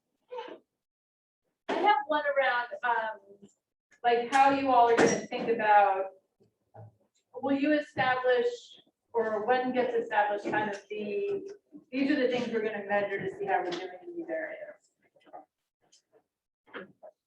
So, I should just laying that out for folks so they Yeah, get a sense of the complexity of that. so because our plan won't be done this year, in terms of measurement, for the things that we're focused on, we're gonna be thinking about where we think that might be headed and be working on an assessment this current year to track these things that we shared. So not just around the equity, the strategic plan for equity, but in all four Literacy, priorities. social emotional learning, yeah. Well, Kind of similar to, we basically have another stopgap assessment. Stopgap meaning it's not gonna be tied to the next strategic plan, so I think it's all good. so how will you get a sense, or your team, or provide your team with feedback, like, how are we doing on gratitude? Gratitude. You know, how are we doing on? Everybody's like, smiling, oh, yeah. how are you gonna, how do you think about, how do you think about it, I guess? How many thank you letters? So Yeah. assessing it, I mean, I guess, Thank you. you know, because it's affective in itself, I think, I mean, personally, I'll be thinking about and kind of qualitatively, probably anecdotally too, assessing it. I don't have right now a measurement for gratitude that would be interesting to. I mean, is like retention rate something that, Right. is our retention rate something that we want to align to that? Is, I don't know if you do surveys, is that something, staff surveys, is it? I mean, I don't know. So I guess that, I mean, it kind of ties to the previous measurement, which we've done really for a long time here on student engagement and student wellness, is really just we're talking about adults now too. But we measured that previously with students, we haven't measured it with that. So then you would need to take a benchmark at some point, and then you would have something to track it against. I mean, anything we do, you know, I've got kind of a systems bias, and so anything we do, I like to try to like not do a one-off kind of thing. Right. So it doesn't get us anywhere, but to think about where we're headed in terms of, and you know, this isn't really just the adults, right? It's the entire students, it's community. How does that fit into some of what we're projecting will come out of this plan so that we can start doing some of the building blocks of that as opposed to we have to do something this year to show measurement, but next year it's gonna be entirely different. Right, and I agree, and well, the only thing I would say is that there are indicators that you could probably say, we already have this data. Is this data, is it, logical to say that this data point could be an indicator and not giving it any more weight than that? Saying this shows like, oh my gosh, we got, 99% of our staff positions are full. Like that says, that should say something. That could be an indicator towards the type of environment that this school is, this district is. There's so many mediating factors though. In any data point there is, right? Just, Yeah. it's- But it's there's good food for thought. I think thinking Yeah. about that is going to be important. Yeah. Taking that for minutes.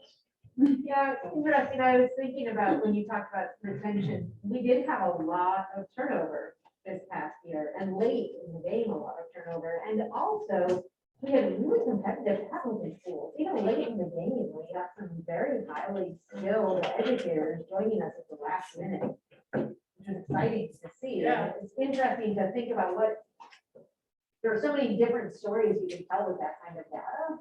I don't know what data to collect and maybe try to, without a narrative, just what are the pieces that we can track over time to think about that. But I also was thinking about, we're not the only ones who have high turnover this past year. I mean, Absolutely. it's throughout Vermont education and way beyond Vermont and way beyond education. People were just flushing out of systems everywhere.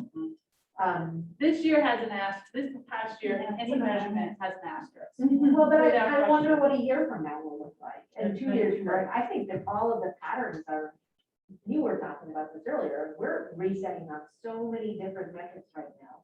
It's a great time to be looking at trends. and That's my data. point. Yeah, that's my only point. And that, you could, I think that there's some industry standards that people have used in the past. How many applicants per application, per open position, like those types of just general yardsticks, but thinking about how do we want to do it for us, I think is important.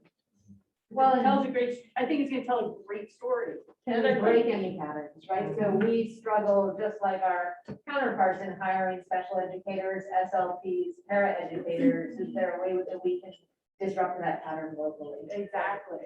Such a great, I mean, this should be employer of choice for 1,000 reasons. And there's always, and I always, in the past, I always really don't want to discredit just asking the question in a, survey format or that kind of thing, as opposed to getting, a well-written survey could give you input. And yeah, sometimes you don't, people have, whatever, but as a trend, I'm always for going to the horse's mouth. People are quick to tell us when they're unhappy. They Exactly. ask them, Yeah, tell us they're happy. Yeah, exactly. Join gratitude. Yeah.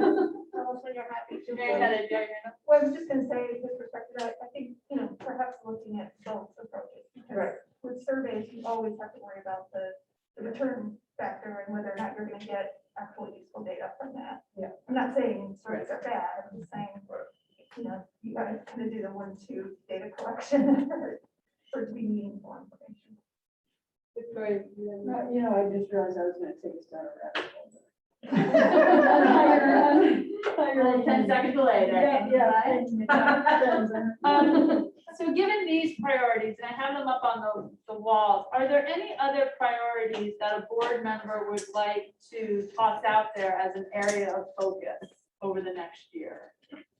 And what we're going to do is, if there are, we're going to put them up on this and put them up around the board and around the room, and then ask all of you who have received some dots here to kind of just go up and, from your own perspective, weight the priorities of where you really think, your interest as a board member is really going to lie over the next year.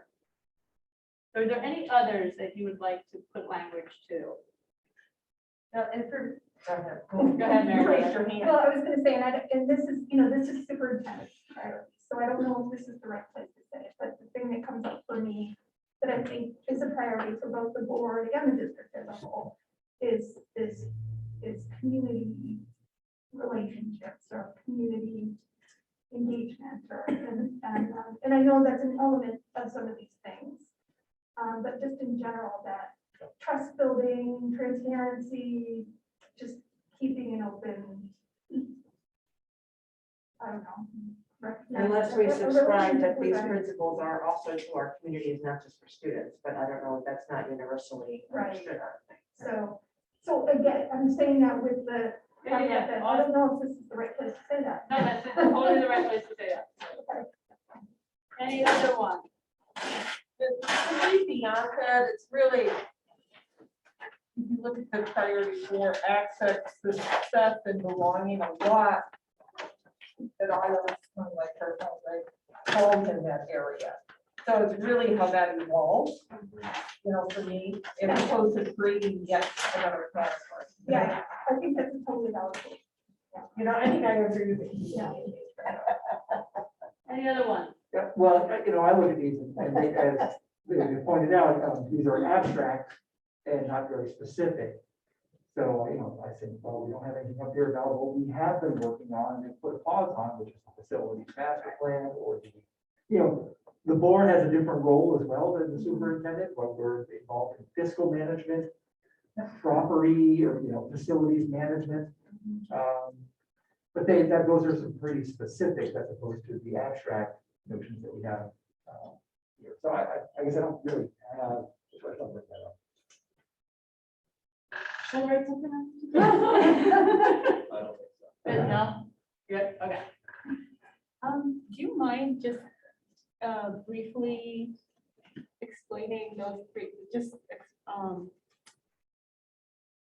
elaborating on them very briefly? I'm trying to see. I'm feeling like this kind of intersects. Just like one here and now, and the other's the future, or, yeah. I mean, I think This is a process and ultimately a finished document roadmap.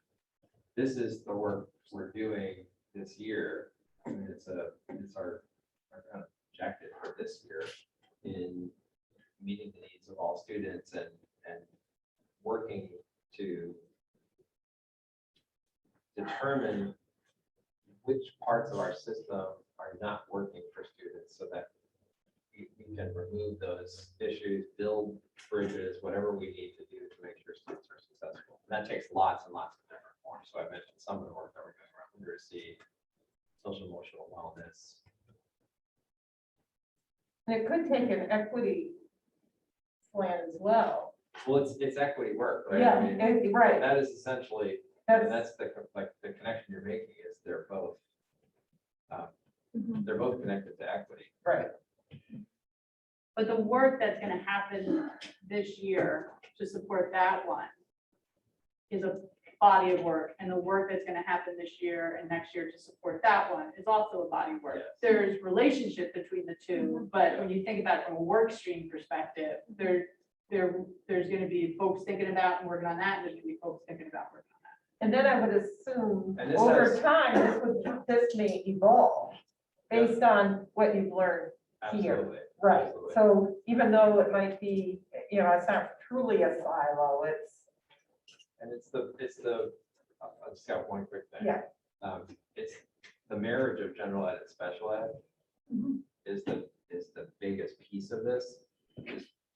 We have special education is helpful in some ways, but in other ways, it creates two separate systems. Right.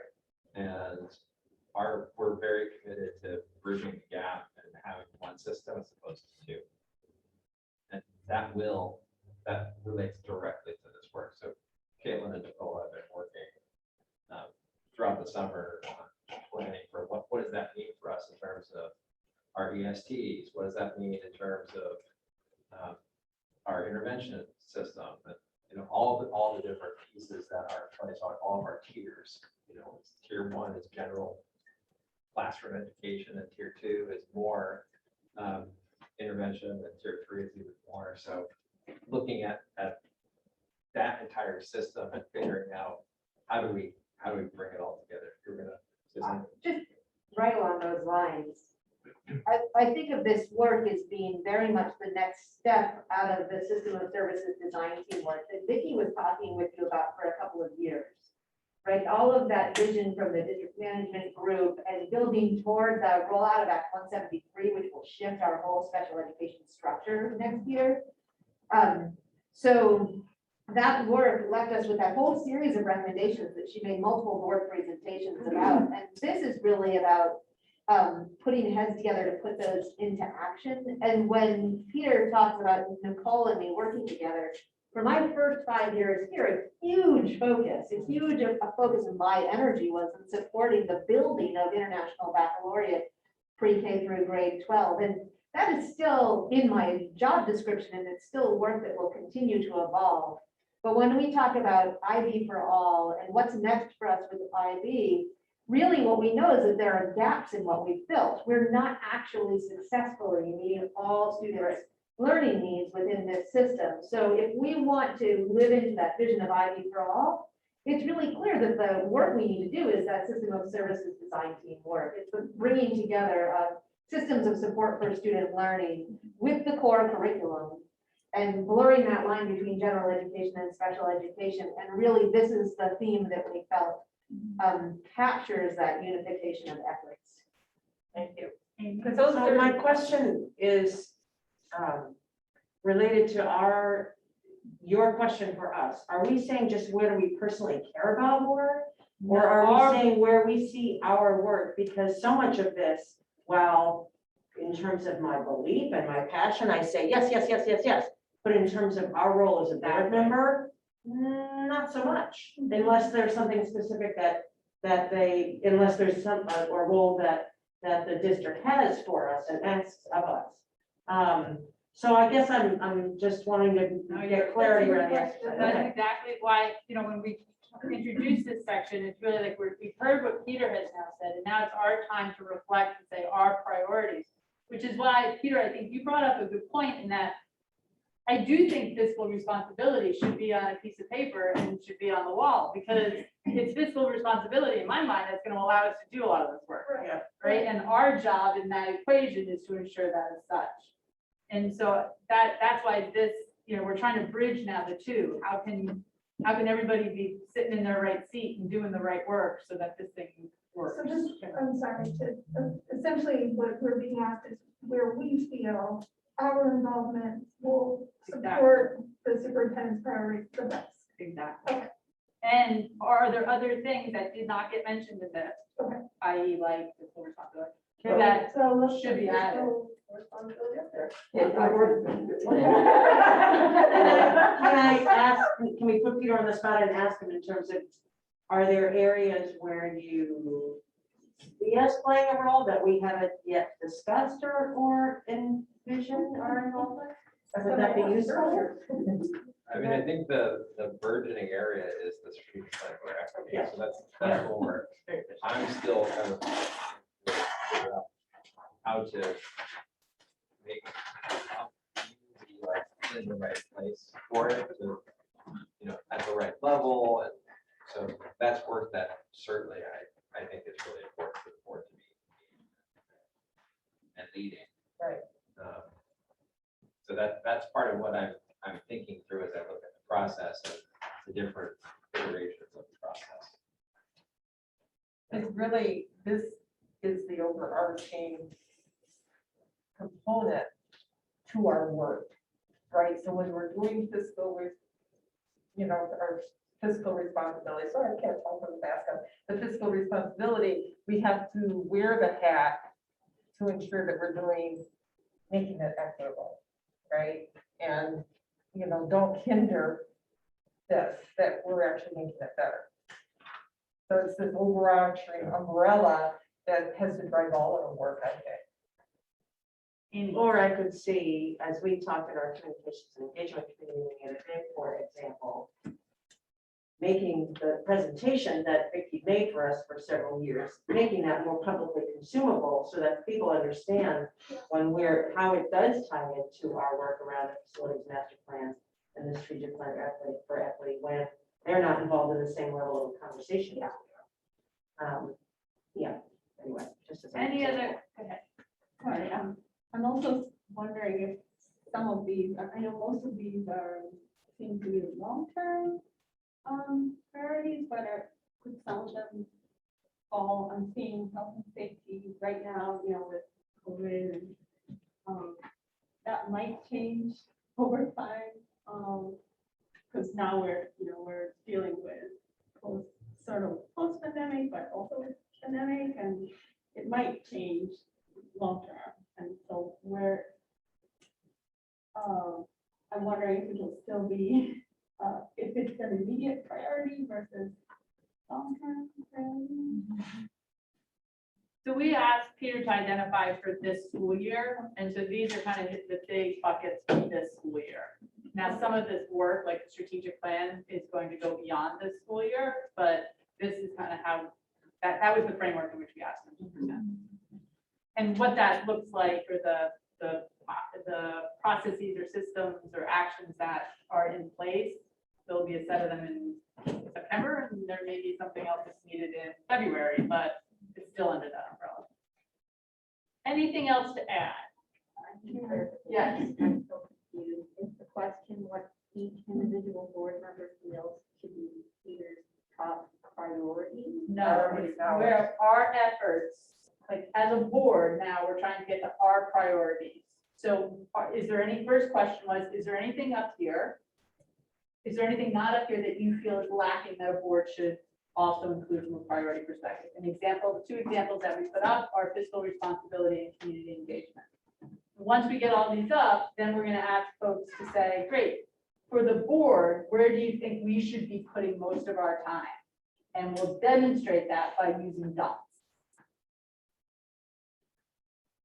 And most of our time supporting Peter's work, and then we additionally have some of our own Exactly. work. And we might Yeah. think, it's a great example, like, there's probably a lot more work for us as a board in the strategic plan for equity than there might be in gratitude. I don't know, I'm just using it as an example, but we only have so much time, we only have so many resources, we only have so many meetings.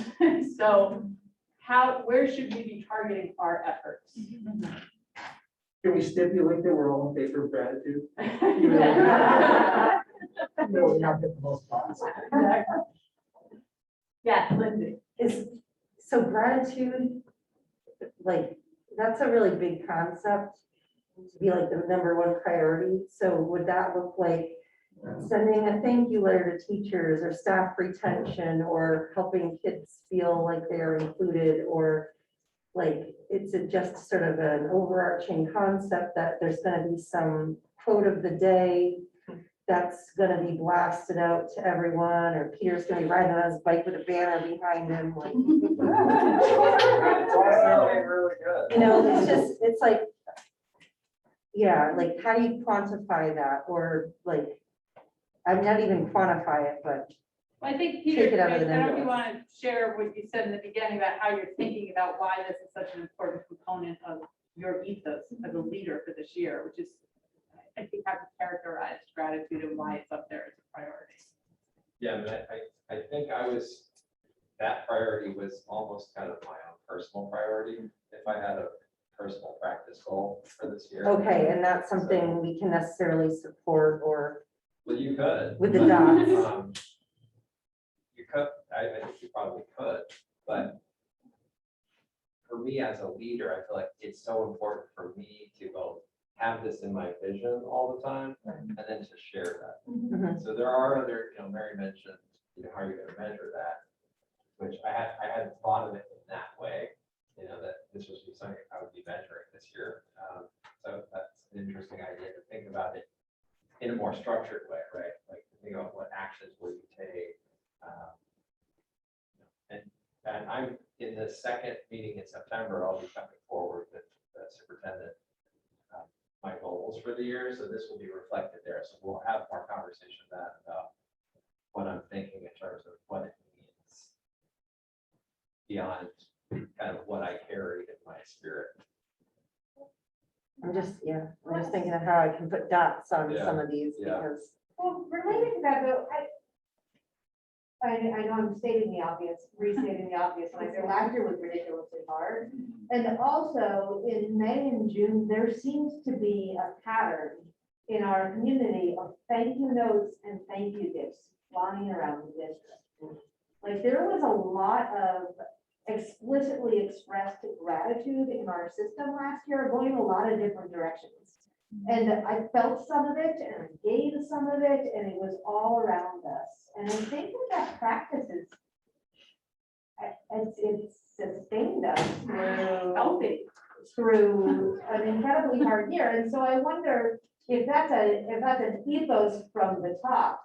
And I'm not sure that it's causation, but there's certainly correlation, you know, in terms of the way that we acknowledge and see one another and feel seen by one another.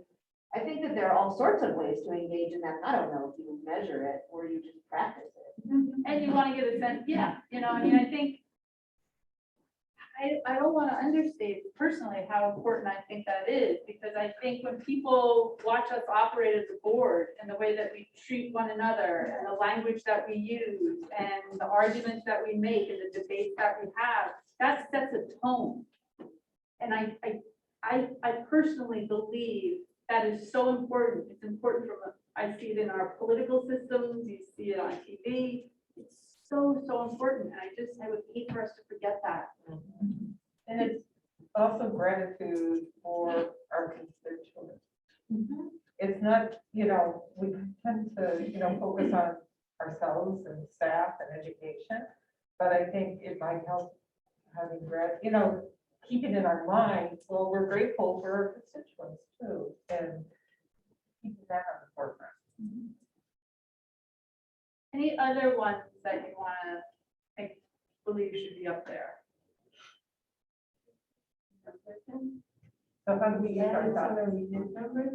Well, I just was really they're not a numerical priority. They were Okay. just with the order they were set in, that's all. So I didn't. Okay, Yeah. that's all I was. Yeah, just. Like, some numbers No. are not. Any other?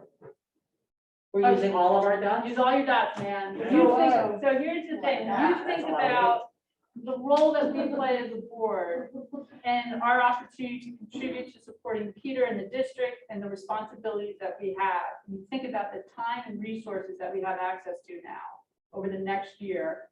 Use your dots to reflect where you really think we should be formalizing agendas, asking Peter for consistent measurement, putting systems in place to review, contributing to the body of work, having an area of community, like of one of our committees, have a responsibility towards it. Like we have all these ways that we can contribute to this, but there's only so much time and there's only so many resources. So use your dots and just like, don't, you know. And color has no meaning. It has no, they're just dots. Yeah. I wouldn't even take all the reds off. No. There's just, no, you don't have to worry about initials, just put them up there as to where you think we should really be focusing. And if you put all of them on one, you're saying this is really, really, really, really where I think we should all be focusing. All right, great. Oh. Go ahead.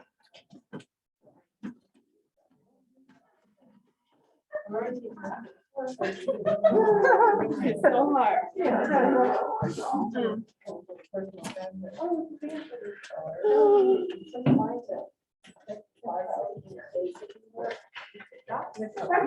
Exactly.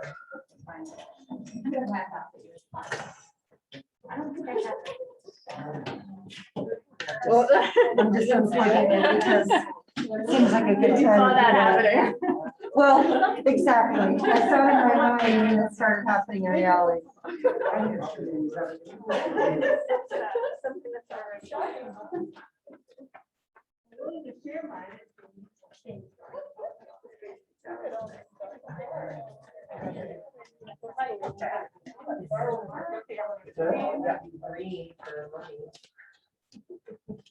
Maybe our ideas, I guess. I don't know.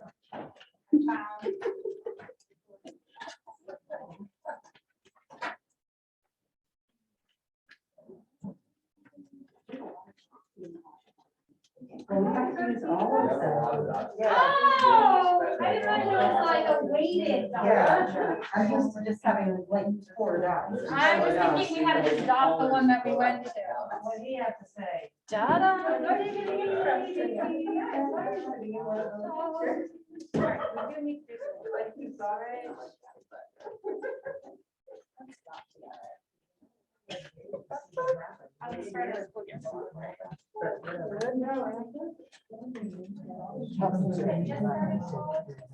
No, it's not really.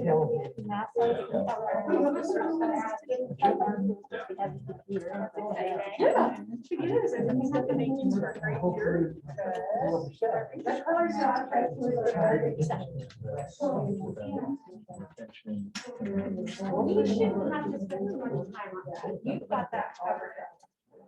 That's operational. Lindsay's in healthcare. With a, yeah, I Don't you want to put all your dots over there? not really. I put enough of my dots in there.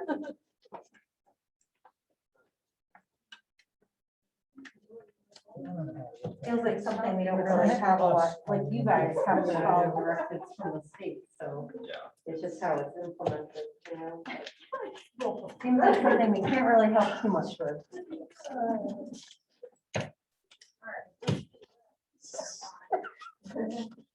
My daughter was calling because she just had her, second glucose check done, and said she was gestational diabetes. She said she crashed from it. But now I feel so sick. Like, are you done? Yeah. Everybody done with their dotting? No. Nobody wants to say to that. No, that's not true. I haven't done that. It's that we know they did not. We know they've got it. They do not just get in their big count. For access, yep, why don't you just write the number on the paper? Yep. Lindsay, can you count fiscal responsibility? Sure. All right, Heather, can you count community engagement?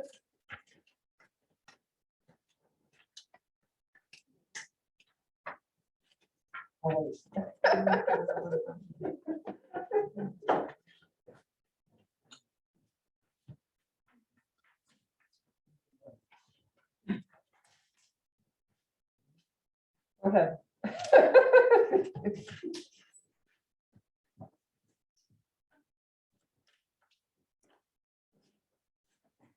I'm gonna recount just to make sure I was right. Mark, there you go.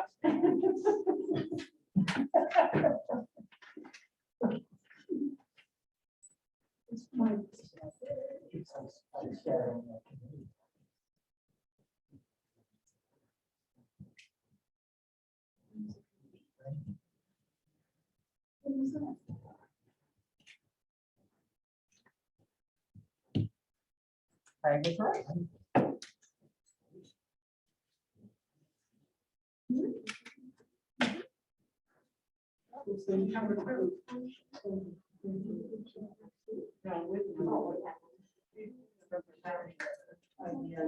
Wow.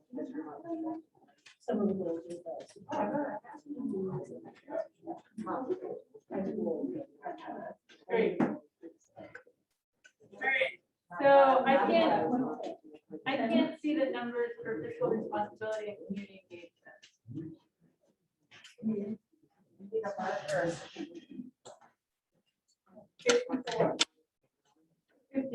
54, and then what is fiscal responsibility? 53. Ooh. Yeah. I think we all did the same thing. Kind of all distributed. Strategic plan. It's 6 to 6. Great. 50 to 50 to 50 to 50 to 50. So strategic plan, 18 flagpoles. strategic plan for equity, 77. The next one is. That's good. And then the other three are pretty much access, success and belonging, fiscal responsibility, and community engagement. With a little room for growth. with a little room for growth. It's mostly me, you're the one that makes you guys your thank you notes and Right, sure. So Peter, you're on your own for health and safety. Good luck with that work, let us know how it works out. And, you know, as we, I think it's also good for the community to kind of see that we see that as you are empowered and our job to support and to provide counsel. And I think stating that is good for folks to understand as well, and us to model that is also important. Any surprise or questions on that? So as we start to kind of now think about our committees and think about the role of how we operate as a group and as an organization, kind of getting a view into the work that we will have ahead, supporting the work from the strategic plan for equity perspective, and then looking at these three big buckets. The access, success, and belonging is interesting because that's your day-to-day stuff that you're doing within a district. And so I'd be interested, Peter, in how do you see the board supporting that work?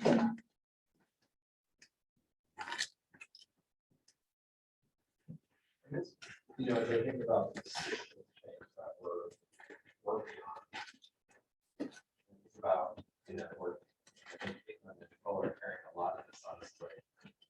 You need to have direction and leadership of it.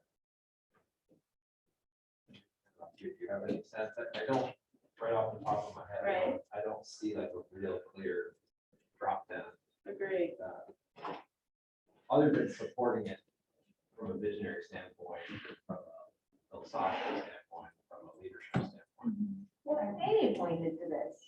The idea, I think you were the one who said, you know, drawing people's attention to Vicky's presentations, and there's no reason not to. There's nothing that we're doing that contradicts the things that she said. And also, that work will take more life as we get it off the page and into the schools. And so I wonder if in fact the work is that with community engagement and transparency in terms of shining a light on the why behind the things that we're asking for your support on, right? Yep.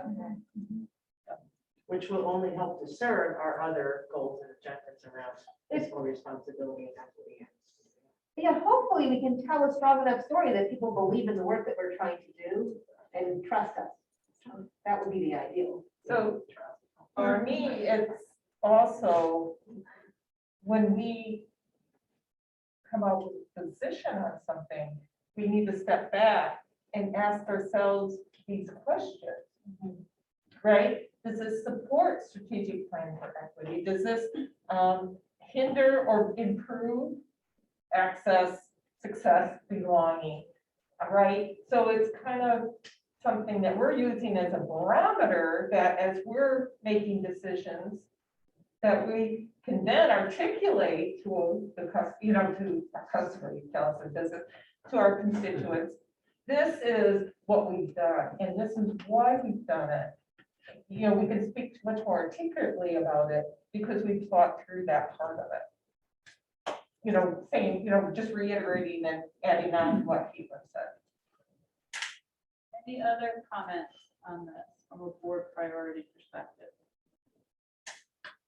And we'll get into it when we talk about our committee's priorities, Okay. which is the challenges in doing that. Yeah, true, totally. That's where the rubber meets the road. Any other comments on this? All right, so now let's actualize this, right? Now let's shift focus and conversation into the committee work. And again, knowing that kind of in the background, we have these pillars that we're trying to work towards. The first one that we were going to discuss was the facilities master plan and the facilities committee and kind of where we are on that work and how that work needs to move forward. And as Jen had kind of tossed out there in the beginning, knowing what we know with regards to the strategic plan for equity and as we continue to discuss other things, all of that should help us inform these next conversations that we're about to have. So with that, I will turn it over to Victoria. I think it became evident in our very first conversations when we broke out when everybody said, well, it's not something that I'm excited about. But, I think it's mutual that everyone's feeling not necessarily excited, but anxious to move forward with this work, to have the discussions so that we can feel grounded in the discussions and the decisions that we make going forward and in the direction of the work. So that was good to see that. I think everybody's feeling the same way. I know you guys are all familiar with the history, so I'm not going to rehash how we've gotten here, but just to sort of set the scene, our initial strategic plan led us to IB, which brought up the question of where sixth grade should be, which then brought up the question of how do our facilities support what we're trying to do programmatically. And had us looking at the cost of the facilities and the staffing and the upkeep, as well as the equity of the experience and access to services across all of our schools. I think we learned through all of that of the many challenges, the declining enrollments, the increasing costs per pupil, the increasing costs in special ed, the cost of deferred maintenance, the tax burden on the voters, the achievement gap, and the sort of the cliff of the spending threshold. Those were all challenges that we became intimate with. And I think the goal of the facilities master plan was to address these challenges without abandoning our strategic choices and vision of an excellent education for all students. So last year, you all, I'm sure, remember, we talked a lot about the graph of declining enrollment and increasing spending, and last year was the year where those lines finally met. And if you remember, we voted to pay down the excess spending so that our community wouldn't bear the tax burden. So those challenges are real. Right now, as we begin to see the realities of the situation that we've been talking about for so long,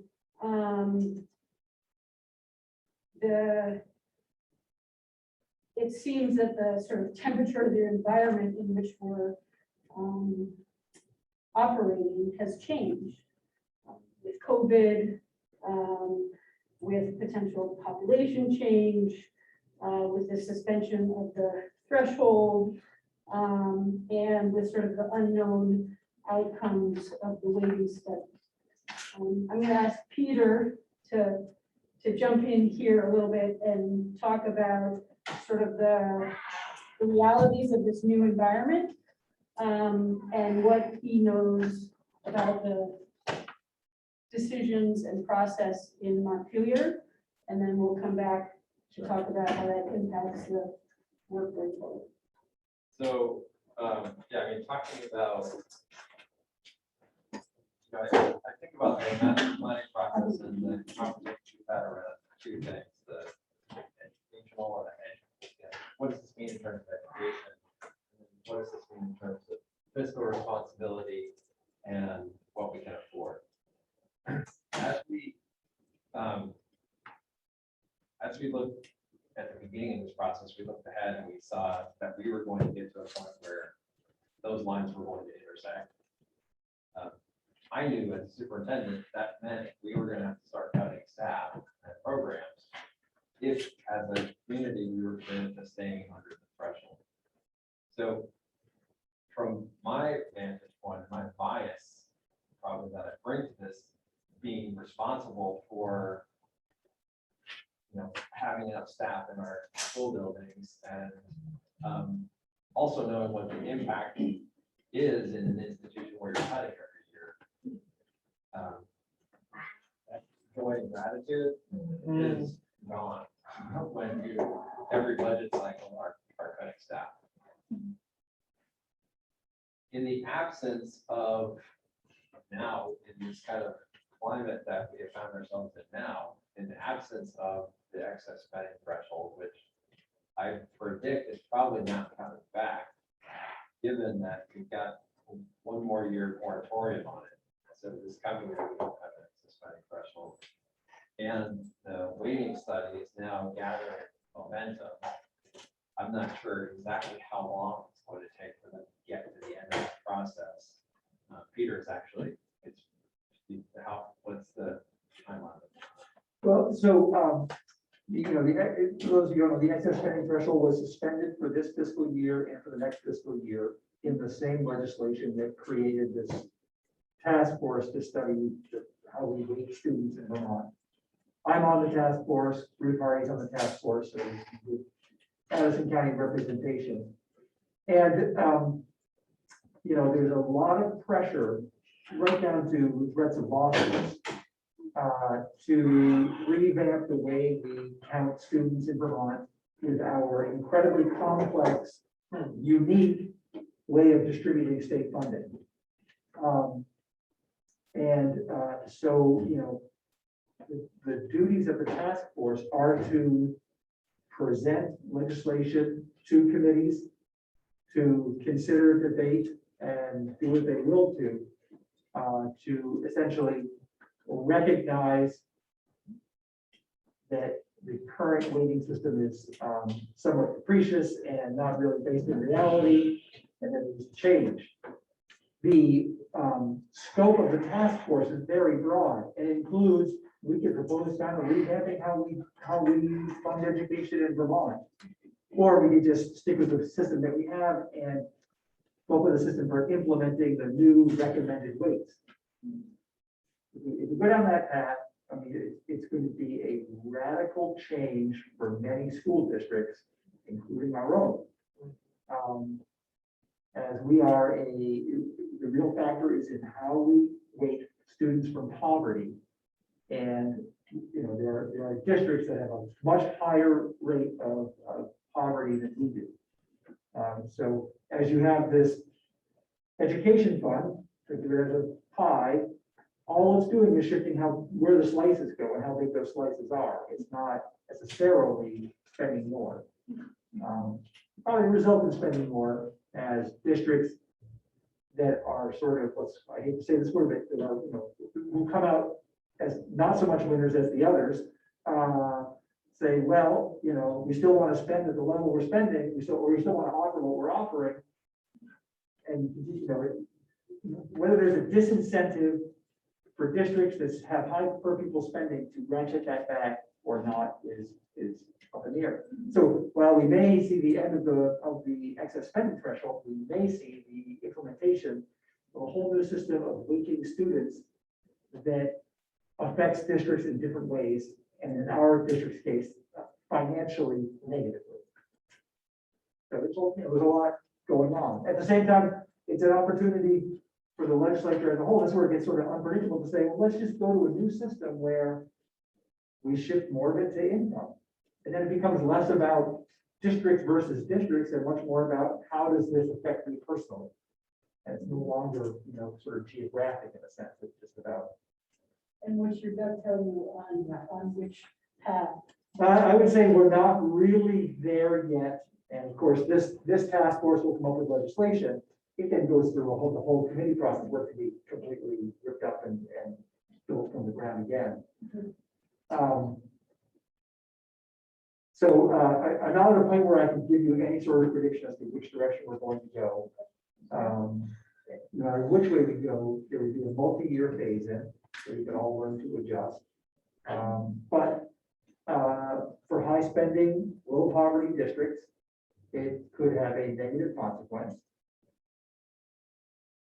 You roll into it Act 173, which is the special education reboot, and frankly, for low poverty, high population districts, they might come out better. So there's a certain balancing act going on. We don't really know how it all is going to come together and meld together. And I shouldn't say it's not about getting more money, it's about having more tax capacity. Which is sort of the same thing in most people's minds, but I like to put that distinction in. And how do you think about timing? Like, what does that even look like? Well, so we would probably push out legislation by the end of by the end of 2021. That we probably end up with a 3 to 5 year glide path toward whatever changes we're making. So whatever changes that would happen, we'll probably, slowly recalibrate how we count equalized pupils in the state. So we're looking then, so at the end of this year, there would be some legislation that would then go to committees, which could go through the committee process and take some other form or something. And then that legislation would have to be passed. And then there would be a process for implementation of that legislation. That's correct, yeah. So then at the end of next year, you're looking at if all systems operate as they should, you're looking at a 3 to 5 year implementation by the end of next year. Well, I think it would be fair to say that the legislation would probably kick in July 1st, 2022. That would probably be year one of a multi-year phase. Gotcha. That's typically the way things work. Okay. But you fully anticipate some piece of legislation, like actually moving forward, like not just. I would, I think that without doing something, we run the risk of a Brigham style lawsuit. Yeah, okay. Making sure people are aware of that. Hi, Peter. Have you, in the committee, have you, and I'm sorry, I haven't been able to follow all your meetings. You don't need to apologize. Yeah. I have Too an busy in apology. the summer. Anyway, has there been any discussion on the small school grant and tying that into this? Because, I've written a white paper on that showed, well, it could really hurt our small schools. And to me, it didn't seem like. There's pretty much unanimous opinion to get away from the small school grant. Yeah, but I think, has there been discussion on how to make it maybe a little more equitable? As opposed to just doing what was proposed in the study, because I think the result ends up in an inequitable situation. Like if you're part of like how the district, you still get it if you're a small school, but if you're part of ACSD, you don't get it because the population in Millbury is higher. Right, so that gets down to just the mechanics of what formula you use, whether you count by school or by district. Yeah. And that's just something we'll have to work out. Okay, but you haven't had this, really any discussion on that piece of it? Okay. Chip. So in the process of facilities committee, as we proceed with this at some point and deal with some of the other issues that we haven't quite dealt with yet, look toward consolidation of buildings. Is there a significant risk to us doing this when in fact the state system is in such potential, whatever? Yeah, like metamorphosis or whatever. I mean, all I'm saying is that it's challenging, and we all know that closing small schools has been a huge issue relative to equity and relative to other things. But from the financial point of view and the uncertainty with the funding system, which is state, is there, I don't know, it's a chicken and the egg deal as to where when you crack the egg and mix it in. Yeah. I don't know. I don't have a good sense of that, and I'm worried about it along the way. Just like people say, well, gosh, all these people are gonna move to Vermont because they're afraid of the city. No, maybe that'll happen a little bit. Maybe people work online more often in Vermont, but it's not gonna change the, people are still having 2 children rather than 3 children. Period. Maybe even not even 2. So that's People not buying gonna up change, properties, and running the their- population, we now have the census, and, it was really pretty small change over time. So I think, were you finished in sort of your description of the environment or? Yeah, I mean, I guess just the thing I would add is I think when I look at what is probably going to be a pretty significant fiscal model change and a big impact on ACSD, and a part of this master plan, not all of it, right? But the master plan has covered a number of different areas, but it feels like the current context is going to make it challenging to make a long 10 to 20-year kind of decision when we're close to having that information within the next 3 years or so. So I just think that's something for the board to consider as we're thinking about how do we finish this master planning process, and is there an idea to maybe shift the focus of the master planning process a bit to finish parts of it? And I'm not sure, a pause, I don't think necessarily want to pause something for a long period of time, but I just think, like I said, given the context, I think it's something for the board to discuss. Well, yeah, good. Oh, go ahead, Jen. I understand the financial context has changed. I feel like the equity and access and other core principles that were really what allowed me to sleep at night the past couple of years when we're sort of being eviscerated for just thinking about the money. Like the educational opportunities are not equitable in our schools.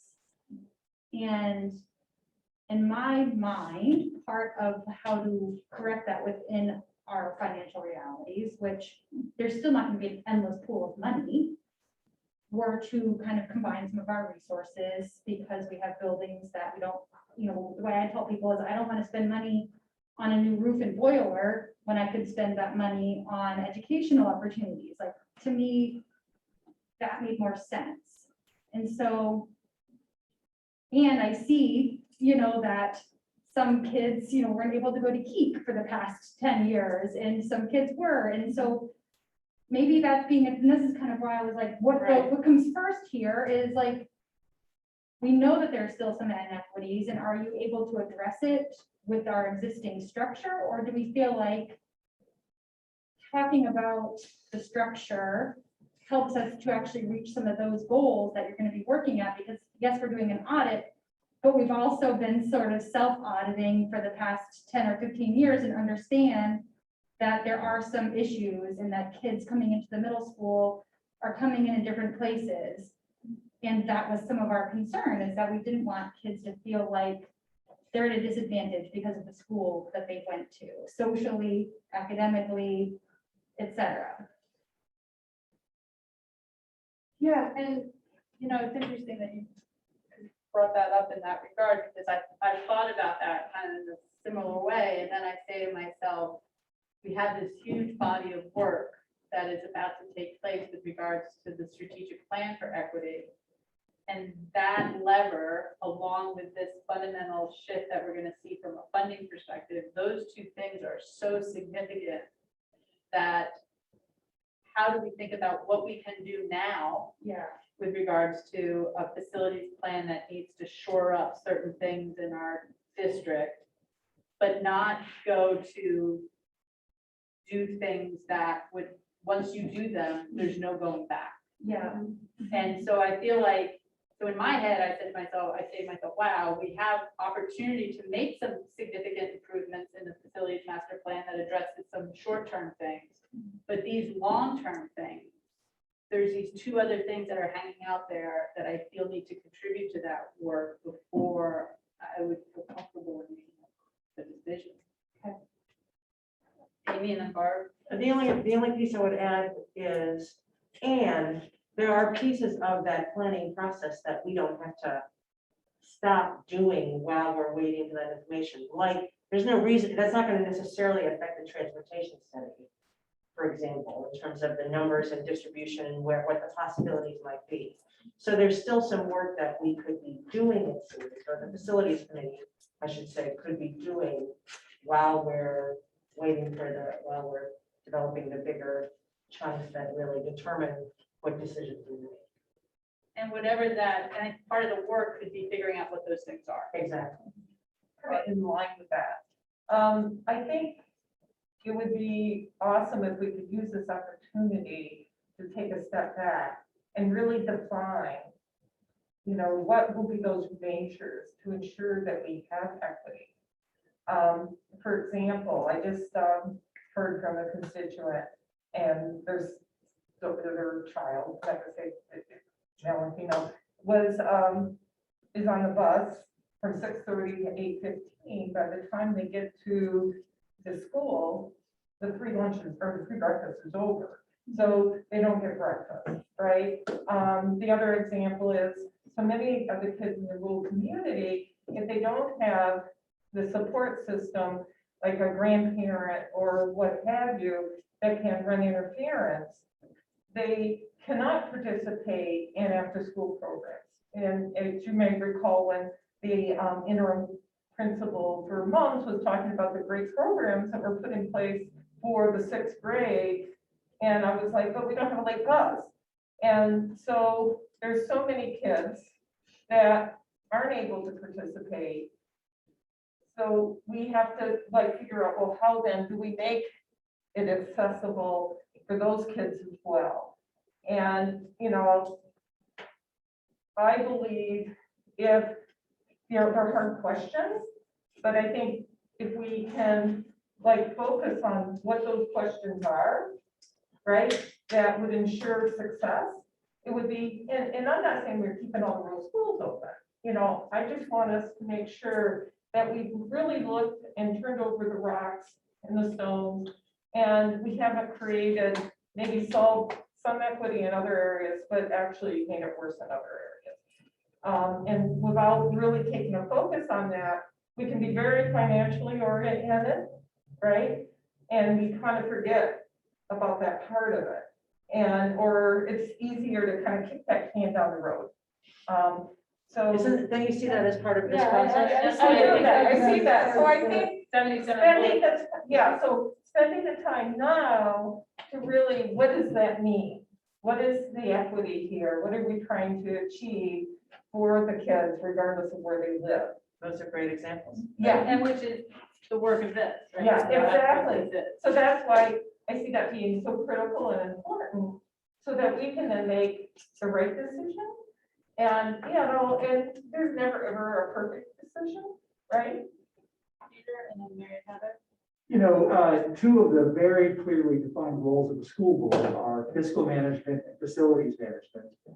And, you know, Jen's comments are very well taken. What happens when a school needs a roof or a boiler? You know, how much, we have to make decisions about where we're putting our money. And, you know, so you have we have financial management issues that have to do with upkeep of our school buildings. So I think that weighs a lot on why why a facilities master plan with a long-term view, whether we enact it now or in 3 years, is very important. You know, we're not gonna, we may not solve equity before a boiler blows up, or whatever it might be. And I also think about it, you know, again, we had numerous reasons, both educational and financial, for moving down the path we were moving down. Those haven't changed. And we add a new layer to it, and that is just how many staff does it take to staff all these buildings? And we're having trouble recruiting and retaining staff, as everybody is. So, you know, there's a real bricks and mortar question there. And then I was gonna say, it just goes into a bigger question of, okay, well, you know, how much is too much to spend on kids on a per pupil basis? Or what is that our community can afford? And, you know, I think we need to solve for equity before we have to face real bricks and mortar issues. No, I agree, but I also think that we need to have an understanding of what the financial picture looks like is prudent, because I don't want to go through a plan and decide to close 2 schools only to get a financial picture that says we need to close 4 schools. And so it feels to me sort of almost irresponsible to move forward without having a true understanding of the environment that we're operating in. And I mean, I absolutely hear the piece on the boiler or the roof. And I'm not sure I have an answer for that, but in terms of the question of closure and whether or not we should continue planning for that as a tool for addressing our financial problems.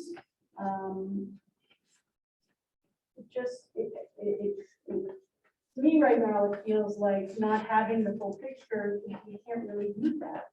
To have this community go through that process to then maybe pull the rug out from under them when we do get the full. Yeah, I guess I was thinking of the concept more abstract than the words and not necessarily going on that. Yeah.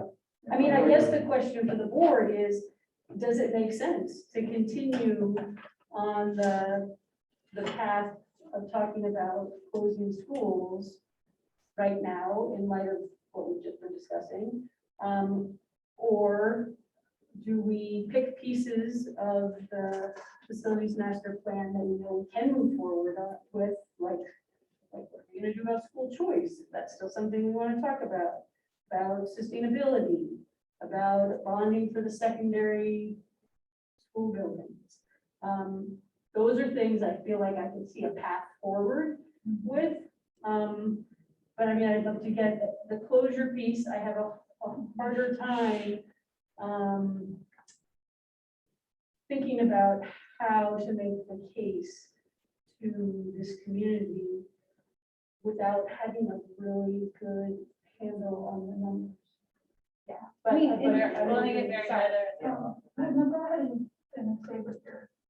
Okay, well, that's sort of why I brought the question up when Peter was talking about his priorities, right? Because I'm like, well, it almost makes sense to say, actually, we really want to address the equity issues, and that's one of the main reasons why we're looking at this to begin with. And one of the main reasons that I brought that up, because there's some immediate concerns that I have about equity in the elementary schools.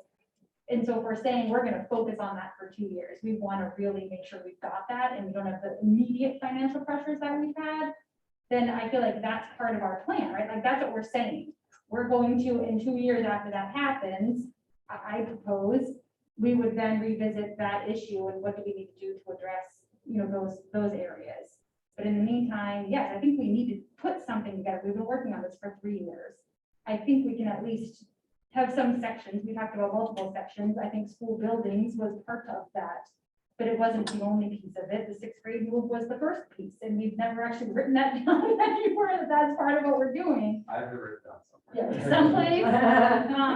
So I think, yeah, let's like kind of close the book as much as we can this year on some of the pieces and then explain the plan for what we'll do next. Before it talked about in 10 years, we'll talk about this, and in 5 years, we might talk about this, and in whatever. It's not going to look the same way we're thinking it would look a year or two ago.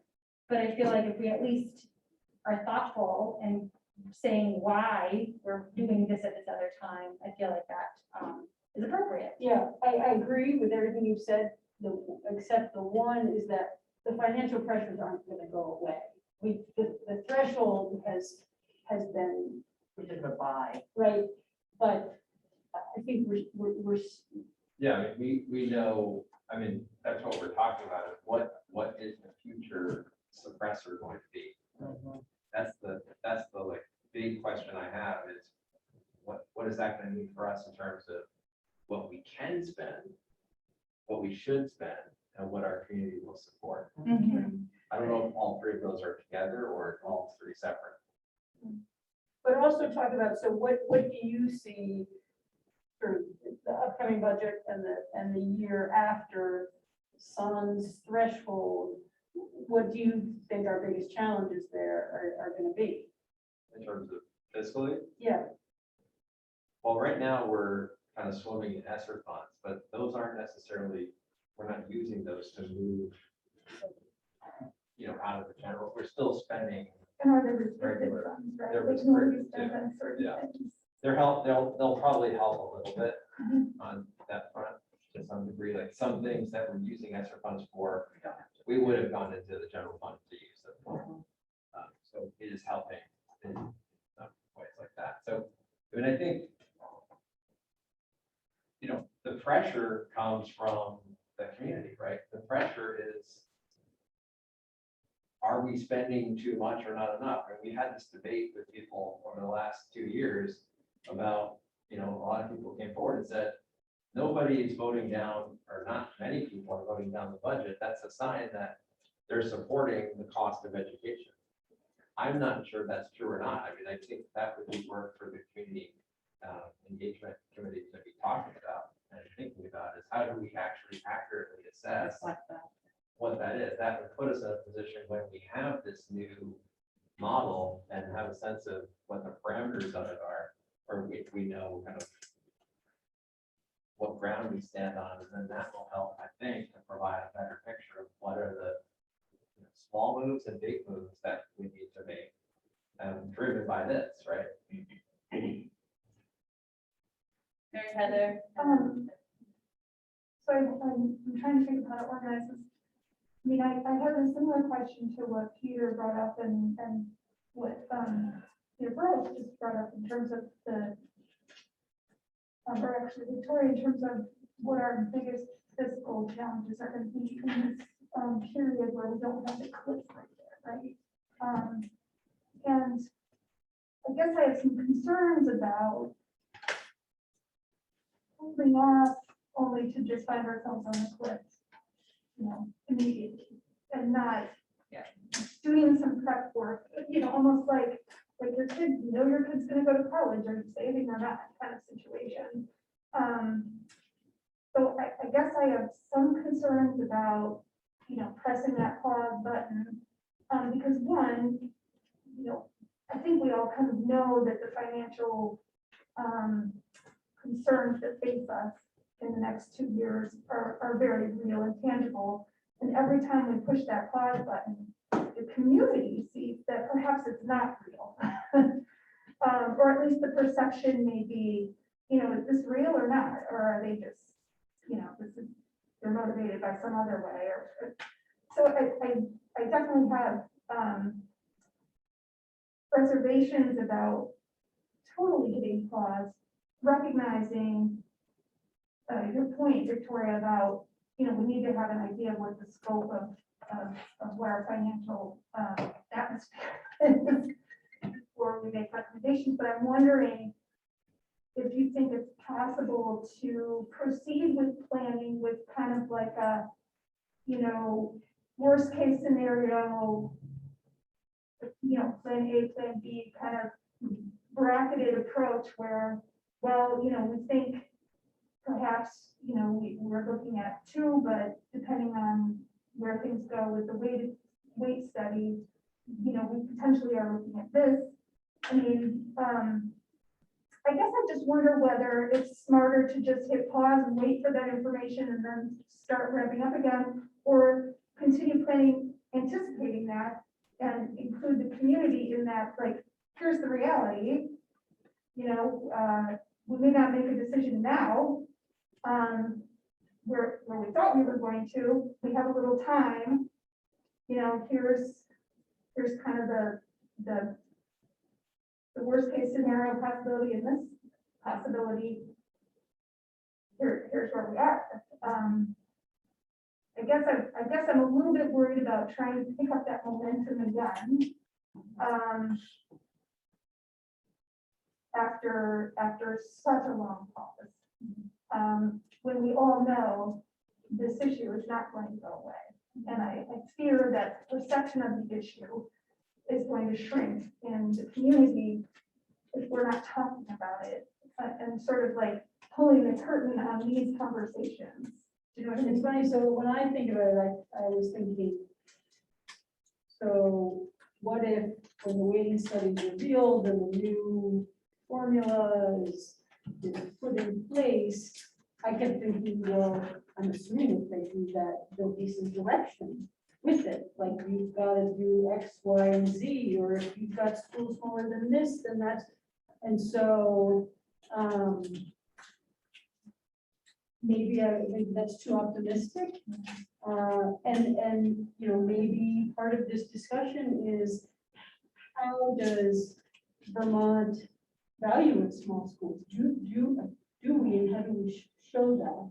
And is that a core value of this state? And if so, are there other ways that they're going to fund it? So I was thinking along those and thinking, well, to me, that makes it feel like there's even more unknown. And So why would we have a process and pinpoint which communities are gonna lose their school when that might all be for naught because we get sort of directed from on high. But that very well may not have, I absolutely appreciate where you're coming from too, that if that doesn't happen, we don't want to be standing on the edge of the cliff. Without Betty, and then Lindsay.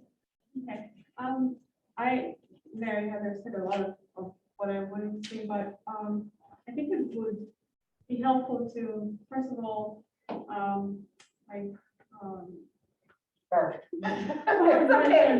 taking a step back, just reevaluating with all the changes that have happened, since we put a pause on the facilities master plan, what has changed and how is that going to affect the rest of our conversation moving forward, with the new changes, where does all of that fit in to the current situation we're in?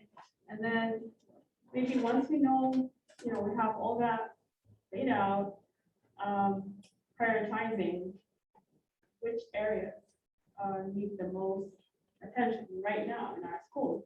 That work can continue, but continue having conversations about, potentially closing schools if that's what we're seeing, as we reevaluate where we are. Will it be necessary? If we look at the financial status right now, with the Rex's decision, what does that mean? Like all of that, putting all that, laying it all out and seeing how to move forward, based on the current information that we have, but continue having conversations about it.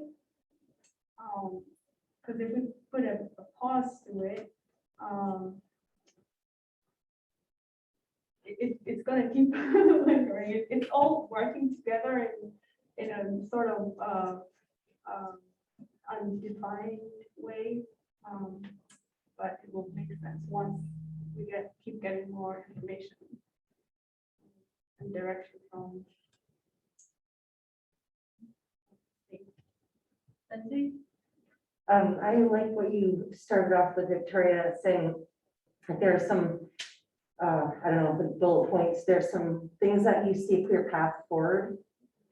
And I like the idea of, I think one of the things is just lumping everything together. This big facilities master plan is just so big.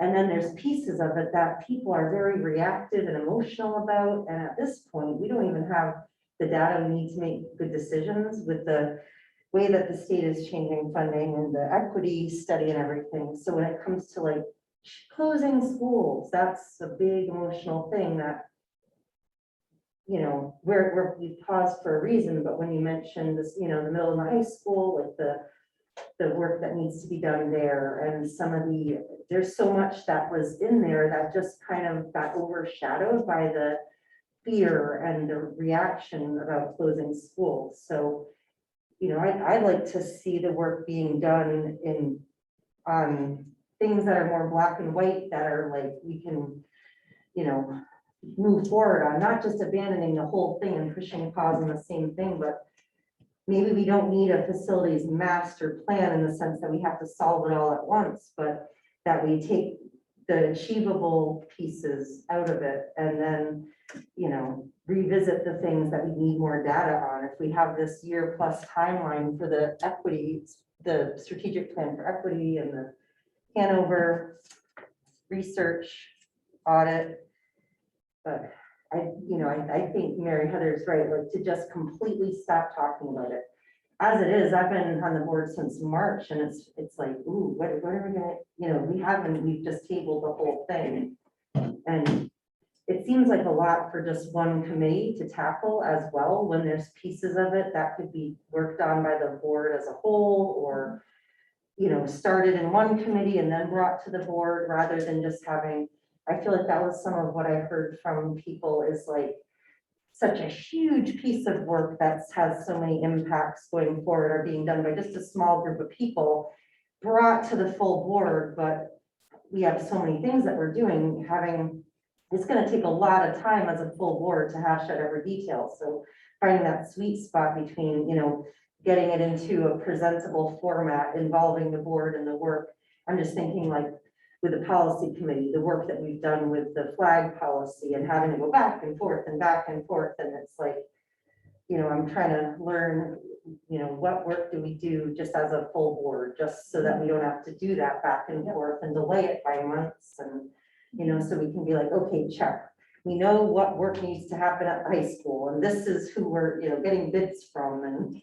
Yeah, no, I think that's a great point and something that we'll talk about later, sort of what is the function of the, not just the facilities committee, but the committees and how do we sort of streamline that work by involving the whole board in maybe more of this decision making or sort of what is the work flow look like? Yeah, it's a lot you guys picked up. I would say along those lines of sort of maybe dividing up some of the work, where I struggle is what has the community told us in the past year, let's just say?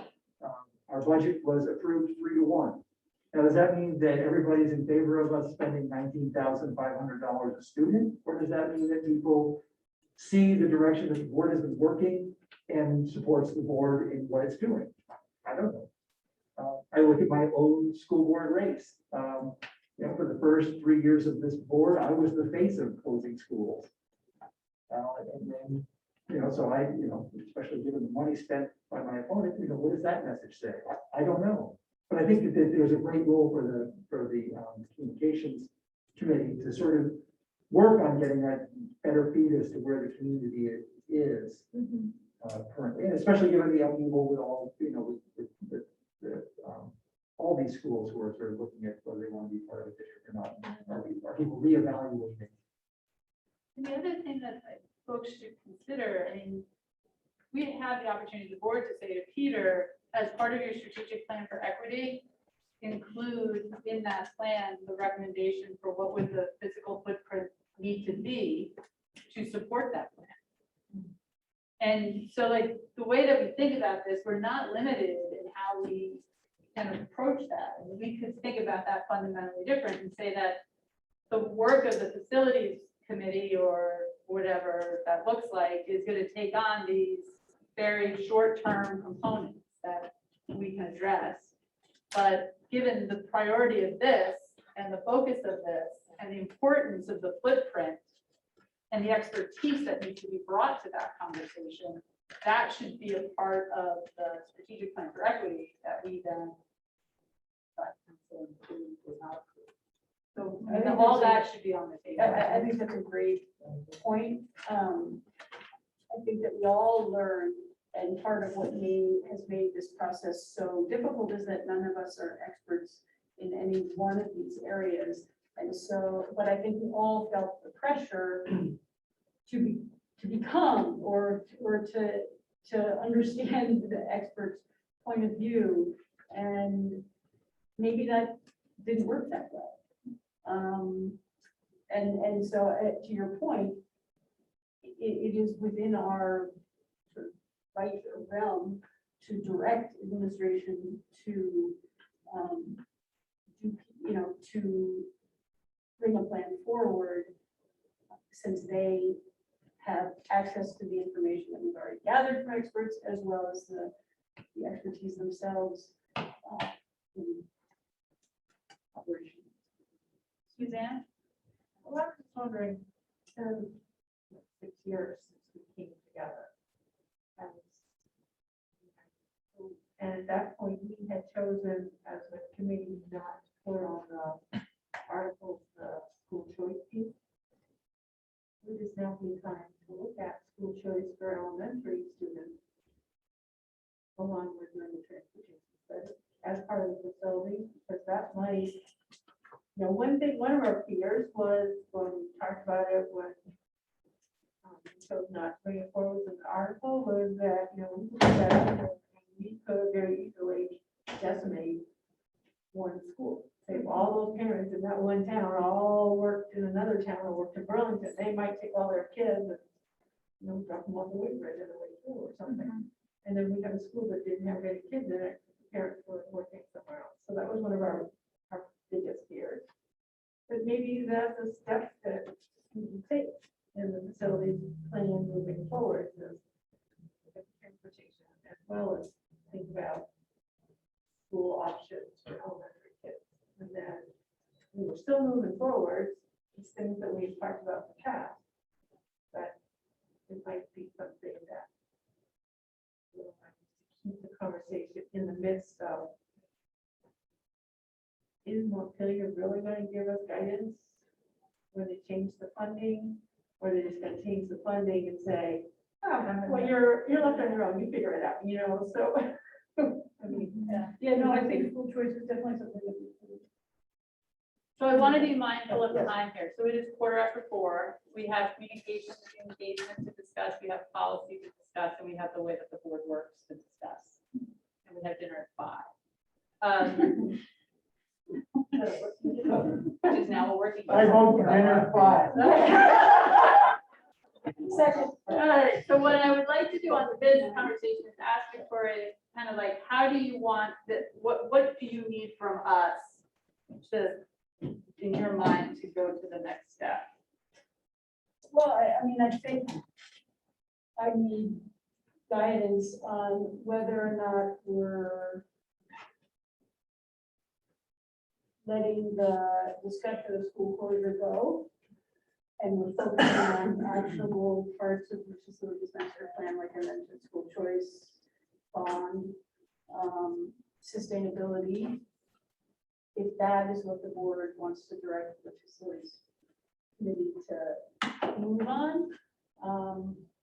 I don't know if people feel that that needs more discussion, or I think that's the directive that I think.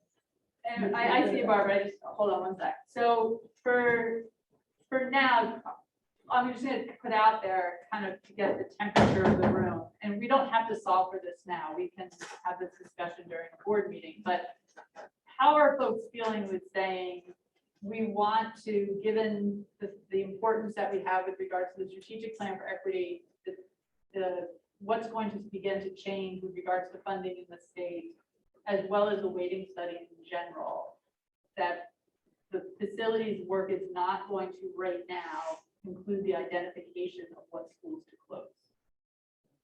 Are people comfortable making that statement right now? Is anyone not comfortable making that statement? I'm not sure. I think it has to be expressed very clearly, and hopefully the John Flowers of the world can do that for us as to why.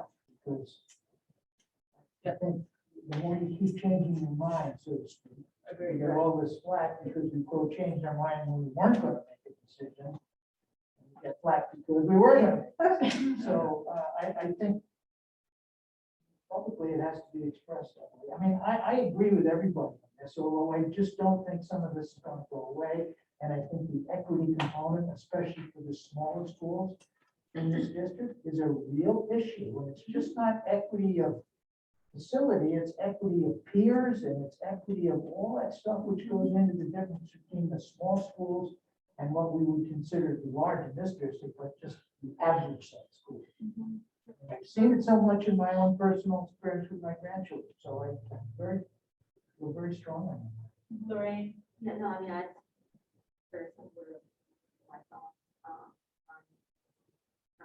About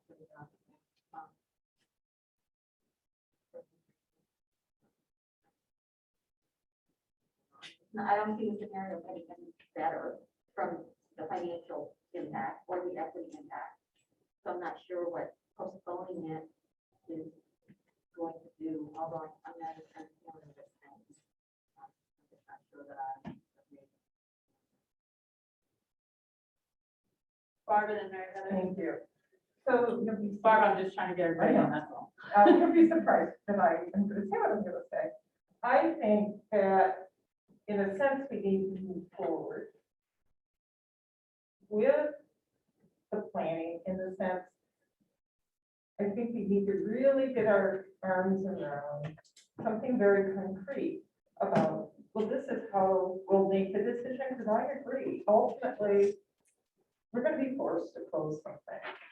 And my concern all along has been that we do this in an equitable way, and equity has many faces, as we all know, right? And so the better that we can document, this is what we consider, and it's more than even just the curriculum is there. There's some soft factors about equity for kids in the rural school, and I've heard statements about, well, some schools, the education level isn't as good, but you have to make sure you're not confusing. Is that because there's the social economic issues that are there, and you have kids that are from backgrounds that are always, showing, and you have more of them, right? Because like in Shore and Bridgeport, we have a higher percentage of those kinds of kids, which then, if you look at the statistics overall, I know a whole lot of people, they work for me, over the summers, and they're brilliant. I mean, they're at Vassar, they're in all different kinds of places. So we have to be very careful to make those statements, right? And make sure that we're quantifying it and really understanding the data that would draw that conclusion. I also think we need to look at some process. I'm sorry, I'm a mathematics major, I'm analytical, that kind of thing. What are the pros of making a decision and what would be the negatives? And really being honest about that discussion and helping them to decide, okay, it makes sense now because of weighing those factors, it's better to keep the school open or maybe close the school or what have you. Because I believe down the road, with the financial situation that we're in, we're going to be forced to close schools. And I would love to be more in a position to be able to make a decision that's been well thought out, that takes all those factors in place and use the time that we have now in parallel with the strategic plan for equity, right, of how we would do that. So when we're faced with that decision, it's not this knee-jerk reaction where we got to do this within the next year. We've already kind of thought out, what does this mean at a great time, because we're embarking on strategic plan for equity so that we can kind of better educate ourselves. What does that mean? Because I'm not an expert in it, and so I really think doing that part of it, coming up with the criterion that we would use and vetting that with the public without a school assigned to it would be a better way to get buy-in than us kind of doing it and thinking it through and then presenting the solution. We have to lead them along the same thought process in order to get buy-in. Mary Heather, then you think. I was just gonna say, I definitely kind of feel that same way as Lorraine does, but I'm not sure I agree that we should pause even the conversation or the decision about closing schools. I think the decision about which specific perhaps is not appropriate right now, but I do feel like, this is the project that this board has been working on for like 4 years. And there is a lot of information. There's a lot of information financially, there's a lot of information about the facilities and the state they're in, there's a lot of information about the inequities. And that's not to say that the equity issue can't be studied further, but I'm not sure that we have to wait for that to be done to move forward. I do think that there's actually a real opportunity for us here to really up the community engagement component of the planning process, to kind of get everyone on a similar page, or at least have an understanding of the board's perspective with respect to equity and the financial realities that we're looking at in the future. So that we are continuing a process. but that the process is not, we're coming up with plan A and it's a thumbs up or a thumbs down for the community. So I think, I guess, I really am uncertain about the pause. I really, like, and I'm wearing my Middlebury hat too, and my Middlebury neighbors, I can already hear them. Pausing it or saying, oh, well, we've got to study this further, just, ooh, it just seems like a, kicking the can down the road, dragging your feet, kind of, we're afraid to make a decision, even though we have really valid, legitimate financial reasons to wait. I do think there's work that we can be doing in this time. And that, in fact, that we should be doing this time, so that when it comes time to make a decision, we're much more well thought out, and we have hopefully some support or understanding from our stakeholders. Oh, I'm sorry, that's great. Amy, then. And I'll try to be brief because I know we need to move on, but, and you just kind of, hinted at where I want to go, which is, I would view this not as a pause, but as continuing the conversation in different and very specific ways while we wait for not more important, but very important information that provides context for ultimately driving our final decisions. And I see it, we had so many points of conversation, just discussion, that were thrown back at us as fact. And this is frankly an opportunity for us to do the reverse, which is provide conversation without sort of specific context that really fills in those gaps, and I think helps people understand why we're doing this and what are going to be those important drivers. So while I'm sympathetic to, not naming the schools or feeling like we're not getting to resolution, I think of it as just a different stage of the process and different kinds of conversations, but that are very much still moving forward, if that's helpful. Yeah. Yeah, I like reframing the conversation, like not marketing it, but branding the process in a different way so that it's more accurate. Because I always thought the facilities master plan was sort of a misnomer because there's just a small part of it that's actually physically facilities, because there's work still going on. And then Suzanne, you said something that really, I strongly agree with, like something like school choice and transportation.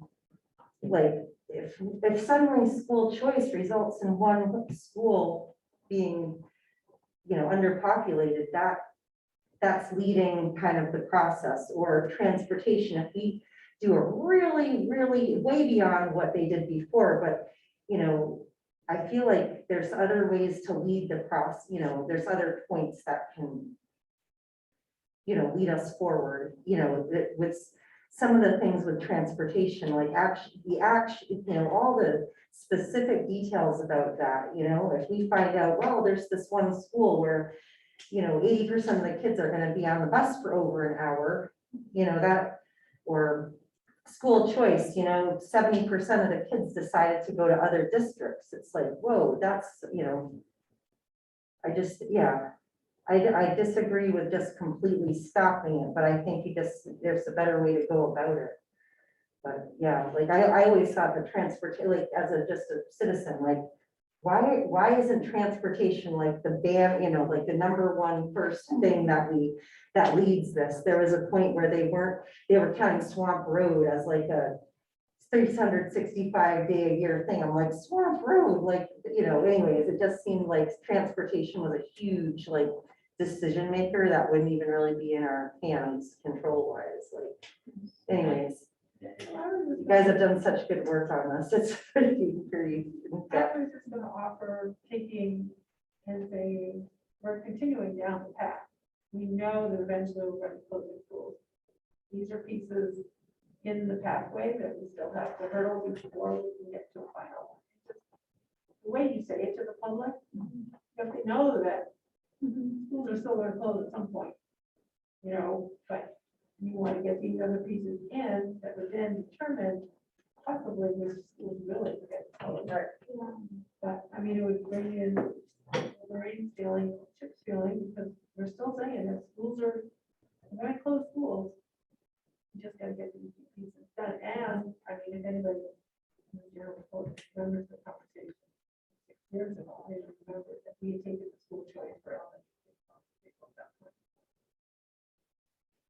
All right, so we're hearing great language around continuing forward, and making sure that we identify what that work is gonna be and what that work is not gonna be. And the only thing I would add to that is I would like, also to be considered is, do we leverage the strategic plan for equity as a vehicle to identify what that actual footprint needs to look like, as opposed to a facilities output. It might come out of that plan. I'm not sure it would be in the published plan. What's the difference? I'm sure there's one. Tell me, find out what it is. For example, the work that Caitlin and Nicole are doing this year about actually trying to actualize the universal plan, The right? 2-year process for the strategic plan for equity. I would imagine that. would provide that. Yeah, we could certainly include that. I'm just saying, like, in the actual strategic plan itself, would probably not be, I mean, I guess it could, but I would see this as like a separate document. And it comes out of the work with the strategic plan, right? Referencing that plan. Yeah, whether or not it's like a Yeah, different yeah. Word document or whatever. Semantics. Yeah, I mean, but at the end of the day, the strategic plan for equity is saying, how do we as a district, what is our strategic plan of the district? And we're using this major lens of equity to paint that picture. Right. There are things that we're going to talk about in that. One of them could be, not should be, but one of them could be, here is why we can't do it right now from a footprint perspective, and here's how we should think about that. And the financial piece to support that. I just want to point out that, there's no blueprint for how to do this. Peter didn't go to consolidation class at superintendent school. I went to that class. It was Saturday morning at 8 o'clock. We all have no experience, really no school boards have really had to deal with shrinking population when we talk about master plan. And so I just want to offer that we should all forgive ourselves the fact that this has been a challenging process for which there is no manual to do it correctly. Correct, right, correct. Okay, So so I think You got what we've you- got That was a feel good moment. stuff. I think that we've got stuff to go on in the facilities committee, and we will meet and discuss sort of a path forward and workflow, yeah, so to speak, and then. perfect.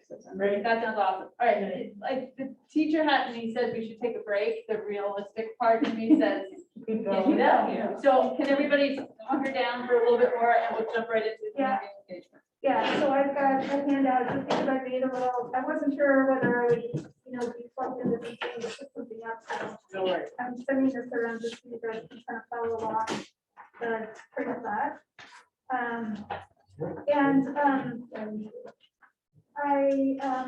There should be hopefully a folder. Yeah, there should be another. This is really expensive. Some of us can share. What you rent, So I do want to just, There's more coming around. Thank you. all right, 2 more, is that enough or do we send it? We're good. I think we're good. It's old school paper.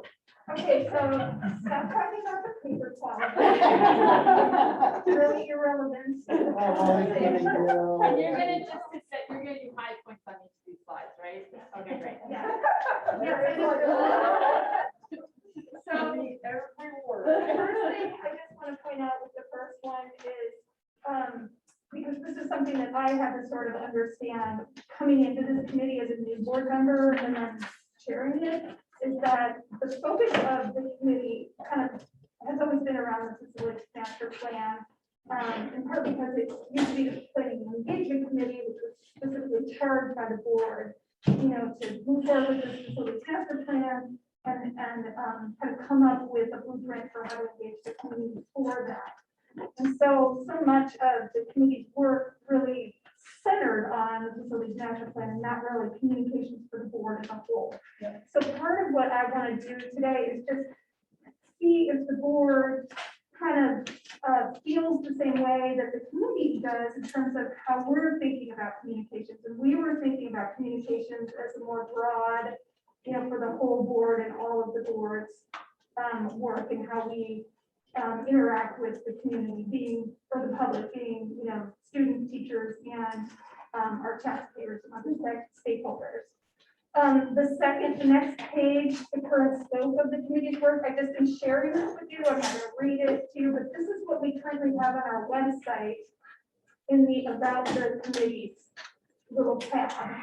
So the Communications Committee had asked every chair of every committee to please submit a little blurb describing the work of their committee. This is what we put together for ours. And this is what currently sits on the website. So in your free time, when you're reading over this, if you see something that seems glaring, inappropriate, you don't agree with, please give that feedback to us, and we will, you know, make adjustments as needed. But this is how we're looking at it. So one of the things that we had kind of decided was that our work kind of falls into these three main buckets.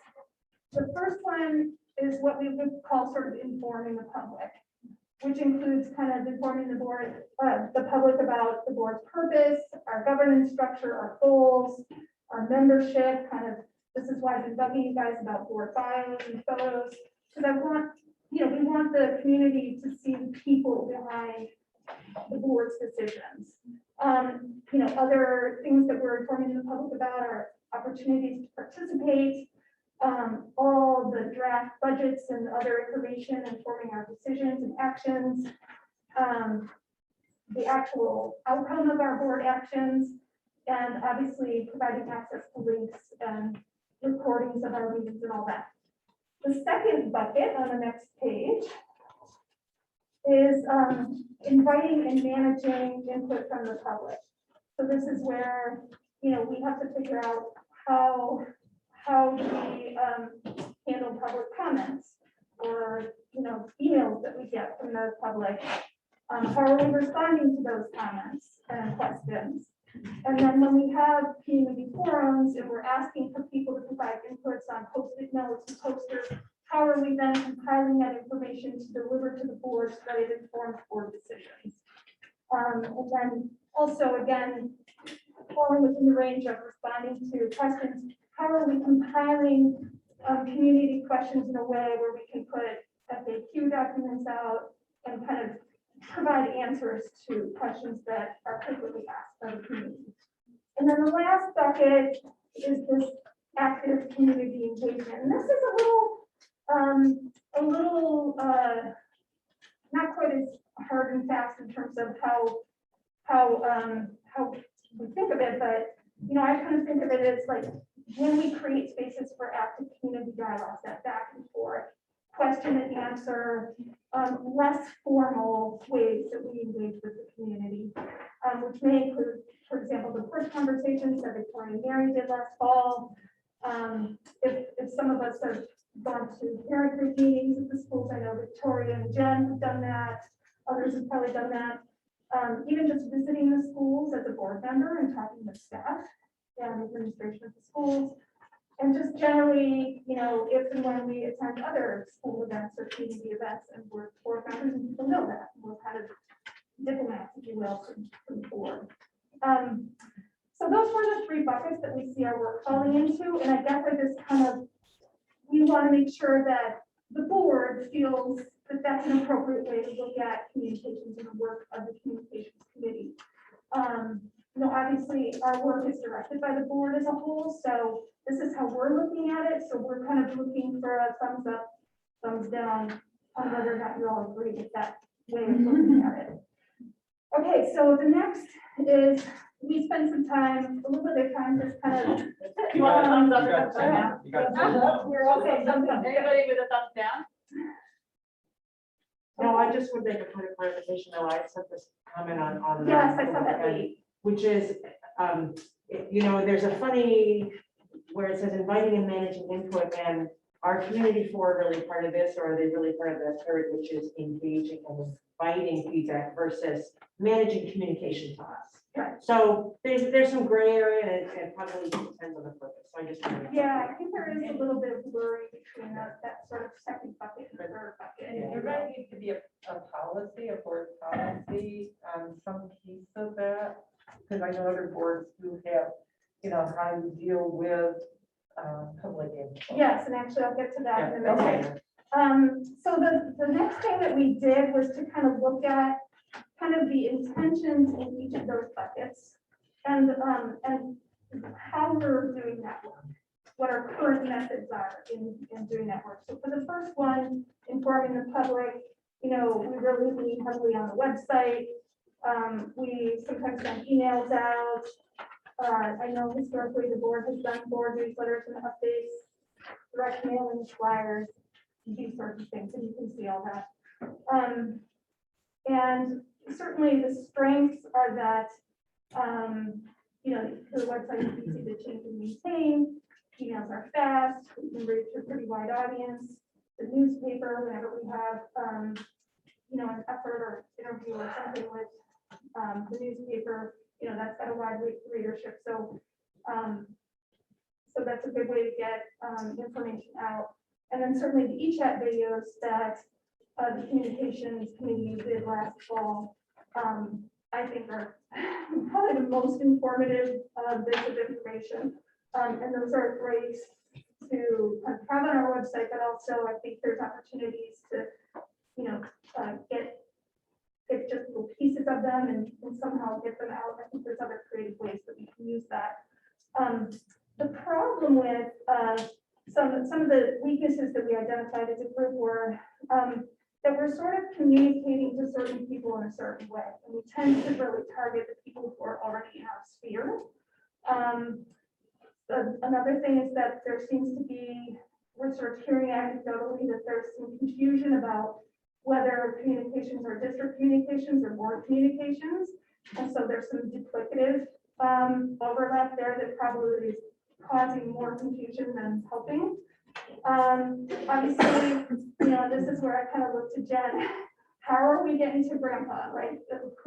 How are we making sure we're targeting our non-computer users in our audience? Other things are that our board newsletters and updates kind of lack predictable rhythm. And the other thing is that, you know, there are already, I think, ways of communicating in our member towns that we're not taking advantage of, whether it's town newsletters or front porch forum or other ways that I think we can reach folks that are not currently being reached. So that's sort of our audit of our first bucket. Our second bucket, this is where, and I'm just going to kind of go through this if you guys don't mind, and then we'll take questions after. So the second one, inviting and managing input from the public. Again, we have all of our board emails, email addresses on the board website. People know that they can reach us that way. And often we will, that will prompt an email response either from the board chair or perhaps a committee chair or a superintendent. Obviously, we have our public comment sessions at our board meetings. We have FAQ sheets on our board website for when people have submitted questions during our forums, and we kind of have a way of responding to those collectively. And then obviously hosting community forums and collecting surveys at the end of them. That's another way we're sort of managing community input. Certainly some of the tools that we're using offer the opportunity for personalized and fast responses. We can bundle some of those questions into FAQs and try to, you know, answer collectively, and you know, it's a time saver and a way to direct people to, hey, if you have questions, check out FAQs, and perhaps your questions already been asked and answered. Certainly providing the community forums is a great way for us to interact with our stakeholders. And again, all of this These are kind of our current methods, much of which has been focused around the facilities master plan. Right. So that's something to keep in mind. So some of the challenges, some of the opportunities that we saw with this and how we manage input from the public is that I think we need a clearer process for managing input and questions from the public, certainly through emails. And I've talked about this before at prior board meetings where our team put together sort of draft procedure documents for how, just to kind of specify how we want to set up that system and in a way kind of solidifying the chain of command, if you will, in our board and in the central office, so that board members aren't tempted to just knee-jerk respond to something without recognizing that we have sort of a process that we'd like to follow and directing people to that process. And right now that is in the policy committee for their review, but obviously they've got a big, huge pile of stuff on their plate to deal with. We have we've talked a lot about, and I know this was talked about long before I got involved on the board, was just how to work around the clunkiness of the public comment period in our board meetings. And is there a way that we can, at times, perhaps at the discretion of board chair or the executive committee in developing that agenda, are there times where the agenda items warrant a short Q&A session in a board meeting, and can we use that discussion to try to improve how we engage with the public in those moments around certain topics. And then, some of these challenges that we have with our current way of engaging with the public and managing input from the public is that often we're talking to the same people over and over again. And the effort of putting together a public forum or something real formal is just, it's a heavy lift, and we're all volunteers. And are there better, less formal ways that we can reach our stakeholders? Okay, so the next one is kind of what our next page would be. Again, our methods for how we're doing active community engagement. And these are, again, just from what I've seen with the facilities master plan. We've had board members attend parent group meetings to answer questions, course conversations, visiting schools, and there may be other efforts that I'm just not aware of because I'm a board member. And you'll see right there some strengths and weaknesses with that.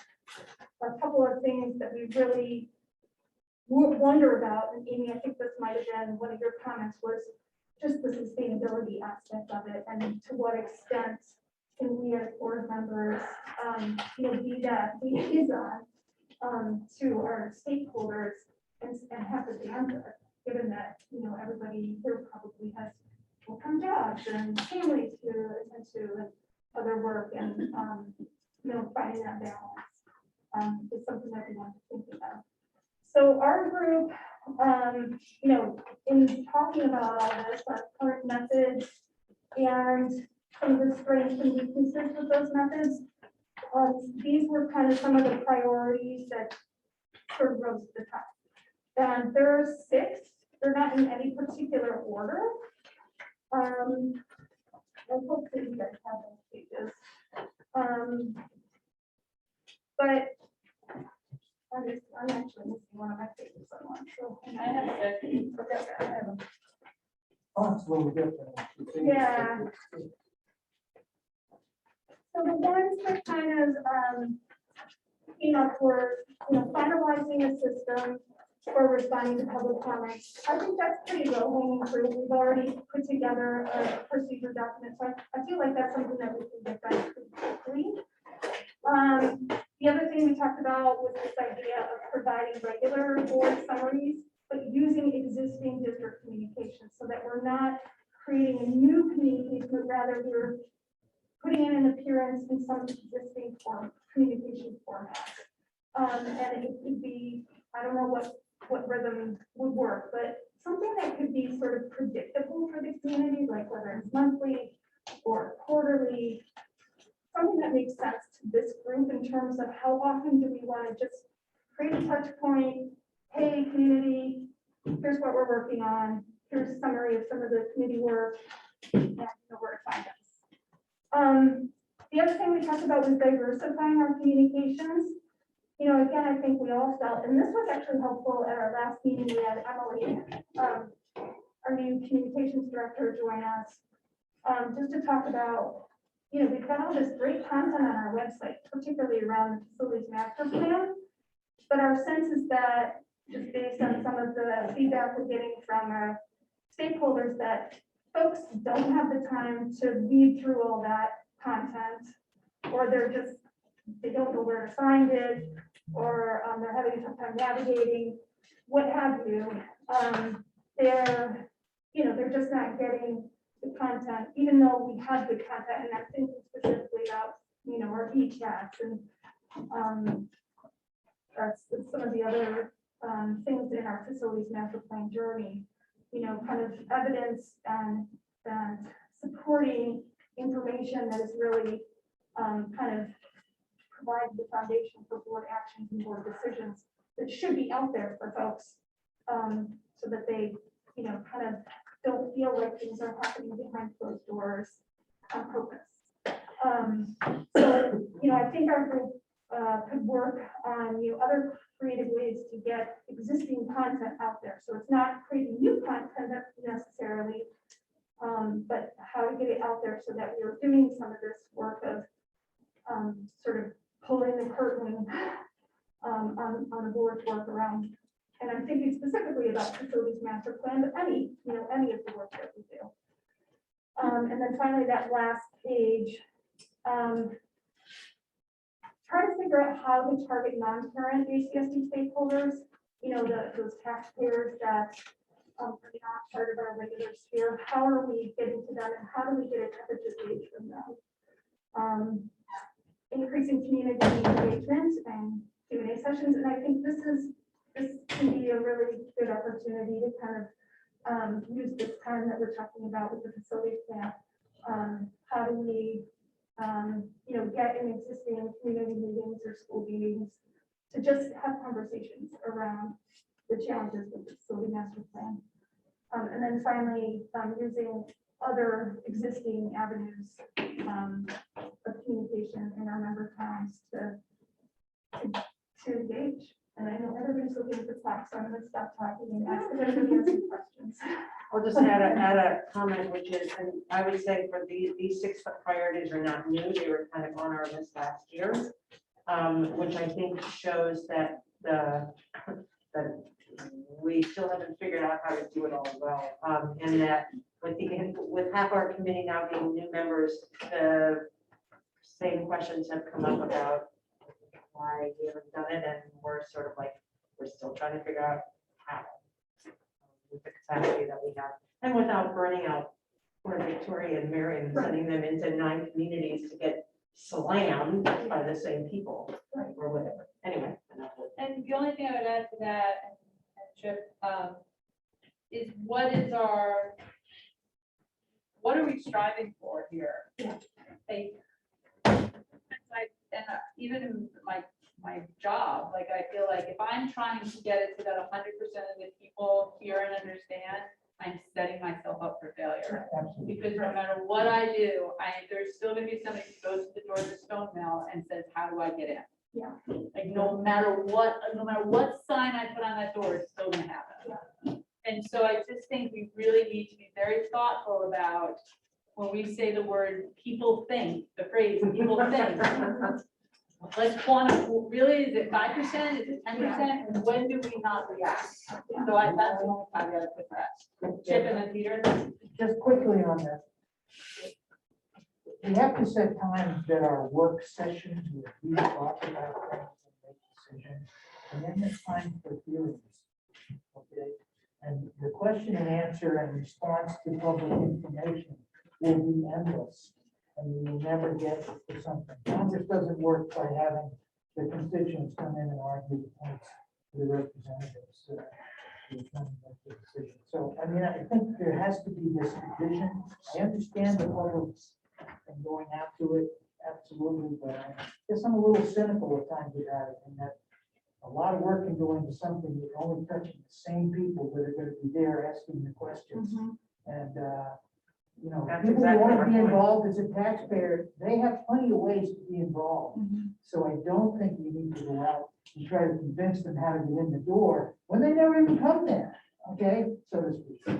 So I don't want to see a lot of work wasted in ways that are sort of gonna be either failed or we're gonna feel incomplete.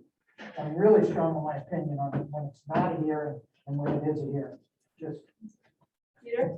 I think this is a really great highlight of sort of the strengths and weaknesses and the sort of where the committee needs to go.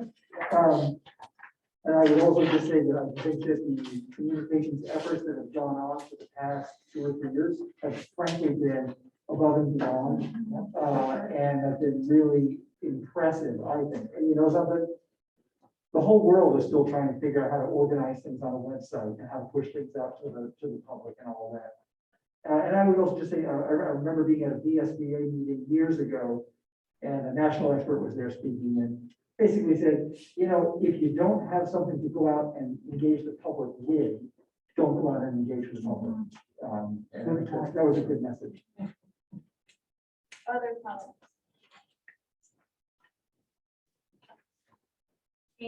Yeah, the other side to both of those points of view are even Emily, who's coming in as that Middlebury parent, who's someone who thought she was pretty involved. She thought she was pretty up on stuff, and she was like, you know, it's only when I started working at this district that I really understood that the facilities master planning process isn't being driven by this, but in fact, it's really more about this. And that you have all these great conversations that you've had at the board level, and how do we make sure that people understand? And I'm not saying that we need to bend over like that, we need to knock ourselves out and do things that we can't do in order to make sure we reach everybody.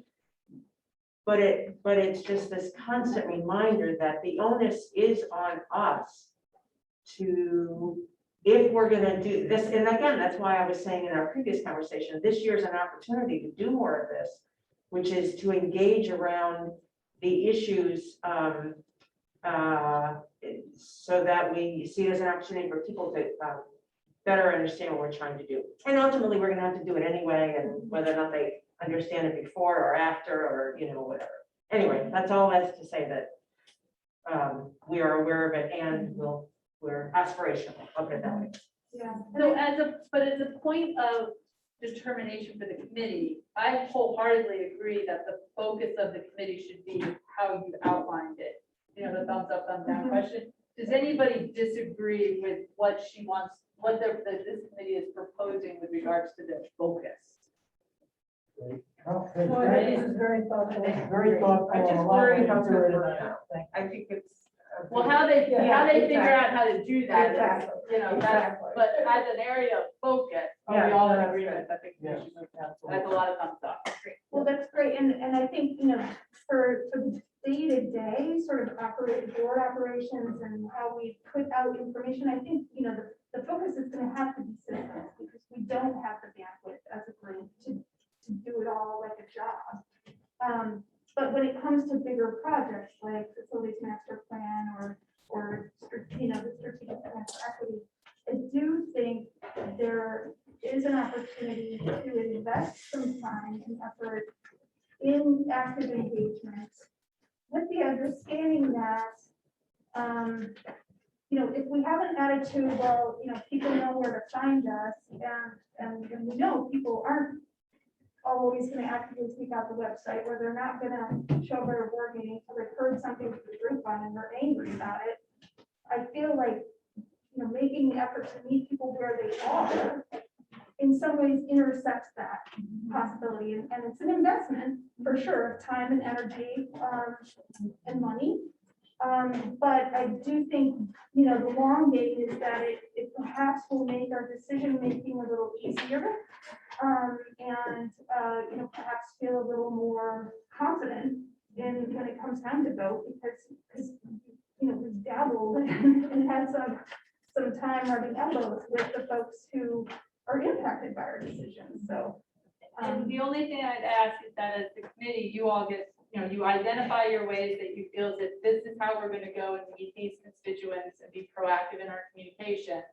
And be confident and okay with the fact that when you hear that XYZ hasn't heard about anything, we don't, turn the ship all upside down and find a different way of doing it. Right. Because that's the only thing that I would be interested in as a board member of action, is that pick it, let's bust our butt to do it well, but be okay when somebody says, I didn't know about it. I agree, and I think in some ways, part of this whole effort is to create a system of artifacts for our actions and our efforts, right? So if we have a system and a website or whatever where it shows like this community engagement meeting was this date, here's a recording that we can point to, here's all that we've done. And frankly, we already have that information. Here's all that we've done. Right. Over the past 4 years. It is important to show that artifact from the work that has been done and will continue to be done, because that is going to head off that complaint. Well, hey, Well, I you hope it is. understand. You hope it is. I know. I agree with you. At least I will feel better. Exactly. That's We'll be able to sleep at night. It's hot. okay. All right. So hold on. So really great job to the whole committee on this, and really articulating, I think, pros and cons is super important, and that shift is well needed and excited about. To be fair, that was 99% I know. The committee may be sharing a couple of, Well, that was the feedback, but this is mostly our. Great. That is actually not true, because so much of the work was done before I even came on the board. So, I mean, all credit. And also the other thing is, I guess, to your point, Mary, about, what is the goal? I think that is something that the board needs to inform us of. Like, do we want more nodding heads when it comes time to make our hard decision? Or do we want just to be able to demonstrate like we have made every effort to get out there, and or is it, is it actual information and input that we're trying to get from folks that we haven't heard of or heard from? These are really important things that are going to inform how we do what we're doing. But everyone should memorize our web links. We can always drive people to the website. All right. So Thank you. it is 5 after 5. We have hot food. Henry's joining us for dinner. Very excited to have you here. Nargis is coming too. Perfect. That's also awesome. So we're going to grab some food. Left on the agenda, which we are not going to get to tonight, is the policy conversation and how we're going to do his work, the work of the board. What I would like to do is add that whole last section of how we're going to work as a board as an agenda item for the next board meeting. So we can have that conversation, I think, finally in public. And then we'll get a readout from the policy committee as well during a board meeting. Okay? Yep. All right, great. Let's. So, You're gonna end our meeting, so the public doesn't have to watch us eat, like. if I want to, but- Yeah, so this is the meeting. There's nobody there anyway. Well, we're gonna. I have dropped those off. conversations and then rest. So did Ruth Bernstein. I think the public. will be first on the meeting. Okay, so you don't want the policy committee report then? We're gonna do that at the agenda, on the agenda at the next board. meeting. Okay. Does that work? Sure. Yeah, okay. We talked about it from the community side, so mine's kind of short. Okay, I mean, if you want to do it over dinner, we can do that. I'm down with that. Do you want to do that over dinner? Would Mary Gill be at the next meeting? I don't know. She's out of town. She's out of town. Oh, Yeah. All okay. right, great. So why don't we do a report out of the policy over dinner, and then we'll get some conversation going with our feedback. And guys, I did bring sorbet, so we want the sorbet. So let's get back with our food at about 5:15. I wanted to just, you all remember, you met Laura last year on Zoom, right? Was it on Zoom? Yes. Yes. It was on Zoom. She is working her tail off doing awesome. schools are ours now. Our home food program is really exciting, so. Oh, it's not. Information. No. Oh, my God. I know. That's the best news I've heard. I know. All year. Oh, God, seriously? So, How did I know this? our staff throughout the district came up with this menu and it's prepared it for you, so, these are schools. So it sort of has an Eastern flavor to it, some tabbouleh, samosas, some mango chicken, coconut Whoa. cookies. Here's one thing I didn't do. A beverage, except there's cold water in the refrigerator. I did run out of time. It was a little late to make you iced tea. There's plenty of water, cold water in the refrigerator. I hope you enjoy it. Well, if you had ordered them ahead of time. Next time, we'll have to order. Yeah. That was a Cisco joke. Henry, would it be helpful? Would you like one of these packets for this committee? Thank What you is- very, very, very much. Because I have it. Thank you. It's just one of the board committees. that we'll get to. I love that. I'm gonna, so I have to go there, I have to. I didn't know. Like, should I cut it? Shovel down some food, or should I try to take it, you know? Whatever. But let's see. I always see myself, for that thing. I think it would be, well, no, I mean, I think cooler bags that I could use, yeah, I mean, Henry. So, yeah, I mean, I didn't necessarily. Oh, okay. I'm just gonna do this because I have to. You don't have to be electric. Get yourself something.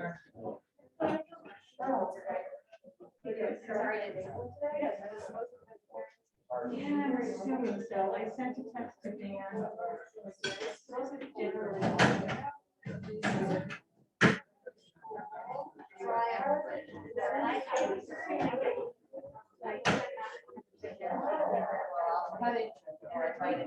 My apologies. I could ask a question, I didn't get an answer. There is some. There's.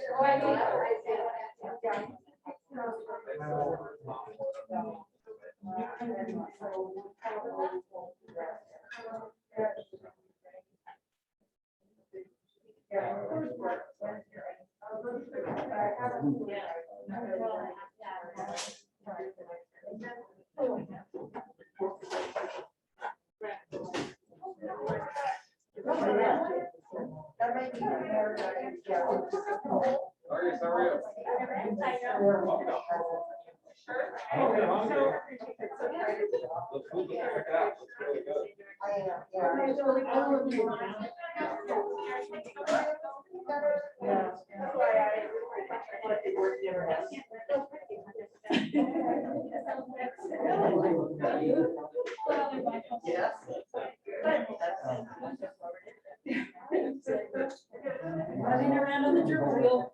Yeah, there we are. Yeah.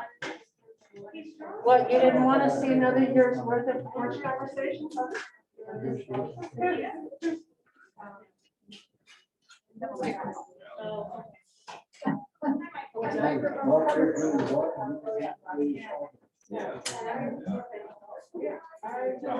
in the meetings, but you're not in the. Yeah.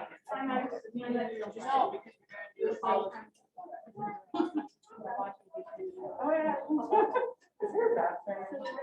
Yeah, reading is written about.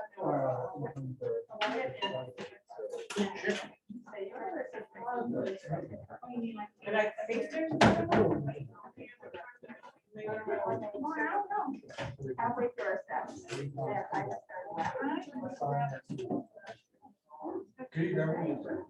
I will. Yes, thank you. I have to really, I mean, because I like, no, I think, well, we don't mind. I think they do. And I said that. No. So Henry, how were the first days of your senior year? Already a little stressful. Really? Yeah, How come? I'm in DP, so I have to do lots of stuff already. And then also like the college estimates. Yeah. It's all right.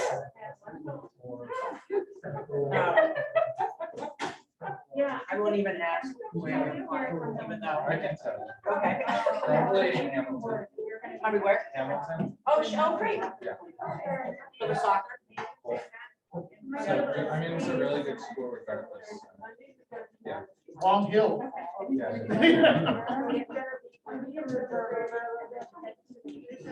That's not a reason not to go. I remember when we looked at it. Yeah. Yeah. It was a bit of a trip. Yeah. Well, good luck.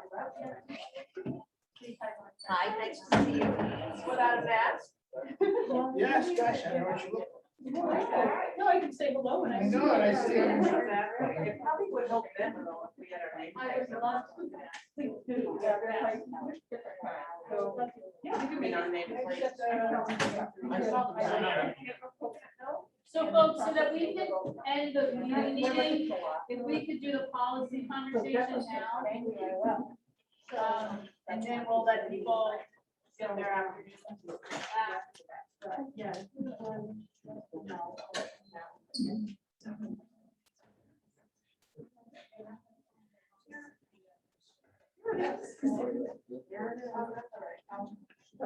Definitely you're a freshman year, you get really. I will.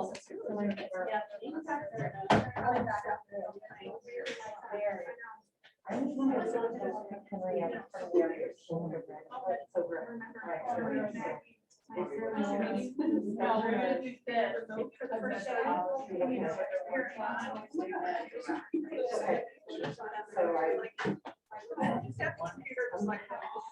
I'm sorry, I don't have. Okay, well, you know, Yeah, okay. But you know what's going on. Yeah, they were my, nothing's been added, right? Okay, yeah, I'm aware. and I'm- There was sore days over on the Yeah. table. You're the lone ranger now. No quorum, you know?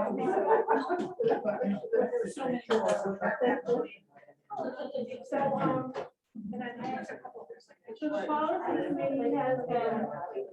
All right, folks, we're gonna get started to do the overview of the policy committee.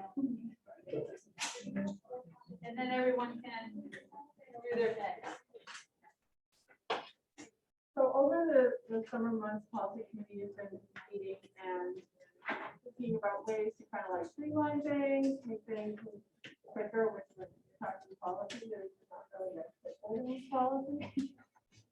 So, the one thing we want everyone to realize is that we do use the SBA model policy manual. And in there, there's required, recommended, and then the policies that they send out for people to consider. So we have 3 categories and recommended ones. First, and then we move to the recommended, required first, and the recommended policies that are nice to consider, might be the last thing to do. But the other pieces that we're looking at doing is establishing a timeline or a process so that all policies don't sit on the books for more than 2 years, so that every 2 years we go through every single thing. We also want to, we're working on a way to track all the changes so that if somebody said, your equity policy, you know, how was that developed? So we can show you all the changes that happened over time, where we're at currently. And the other piece that we're looking to do is some of the policies require procedures, some of them don't. So we want to make sure that if you look at certain policies, if there's a procedure connected to it, or there should be a procedure connected to it, that it's there and you can find them and read it. Not say, oh, well, it sounds like it might be a procedure, but we can't find the procedure. And sometimes it's a procedure hasn't been written or updated or connected to it on our website. And then the other piece that we're working on is making sure that we are actually following our policies. So we're kind of like up to the policy police. But, so those are pretty much what we are working on and keeping things moving and, like, if you were able to go to the SBA website, it will tell you what pieces are required or what are recommended. And today when I was on it, it was like the big banner and it says, with the state of emergency lifted, these two model policies have been terminated automatically. And what is A25 is delegation of authority during state of emergency. And the other is D22, mode of instruction during state of emergency. So those, they're out there, they're now, and so. So. No, I didn't. Could you talk a little bit more? Could you talk a little bit more about the policy? Like, is it the role of this committee to police policy?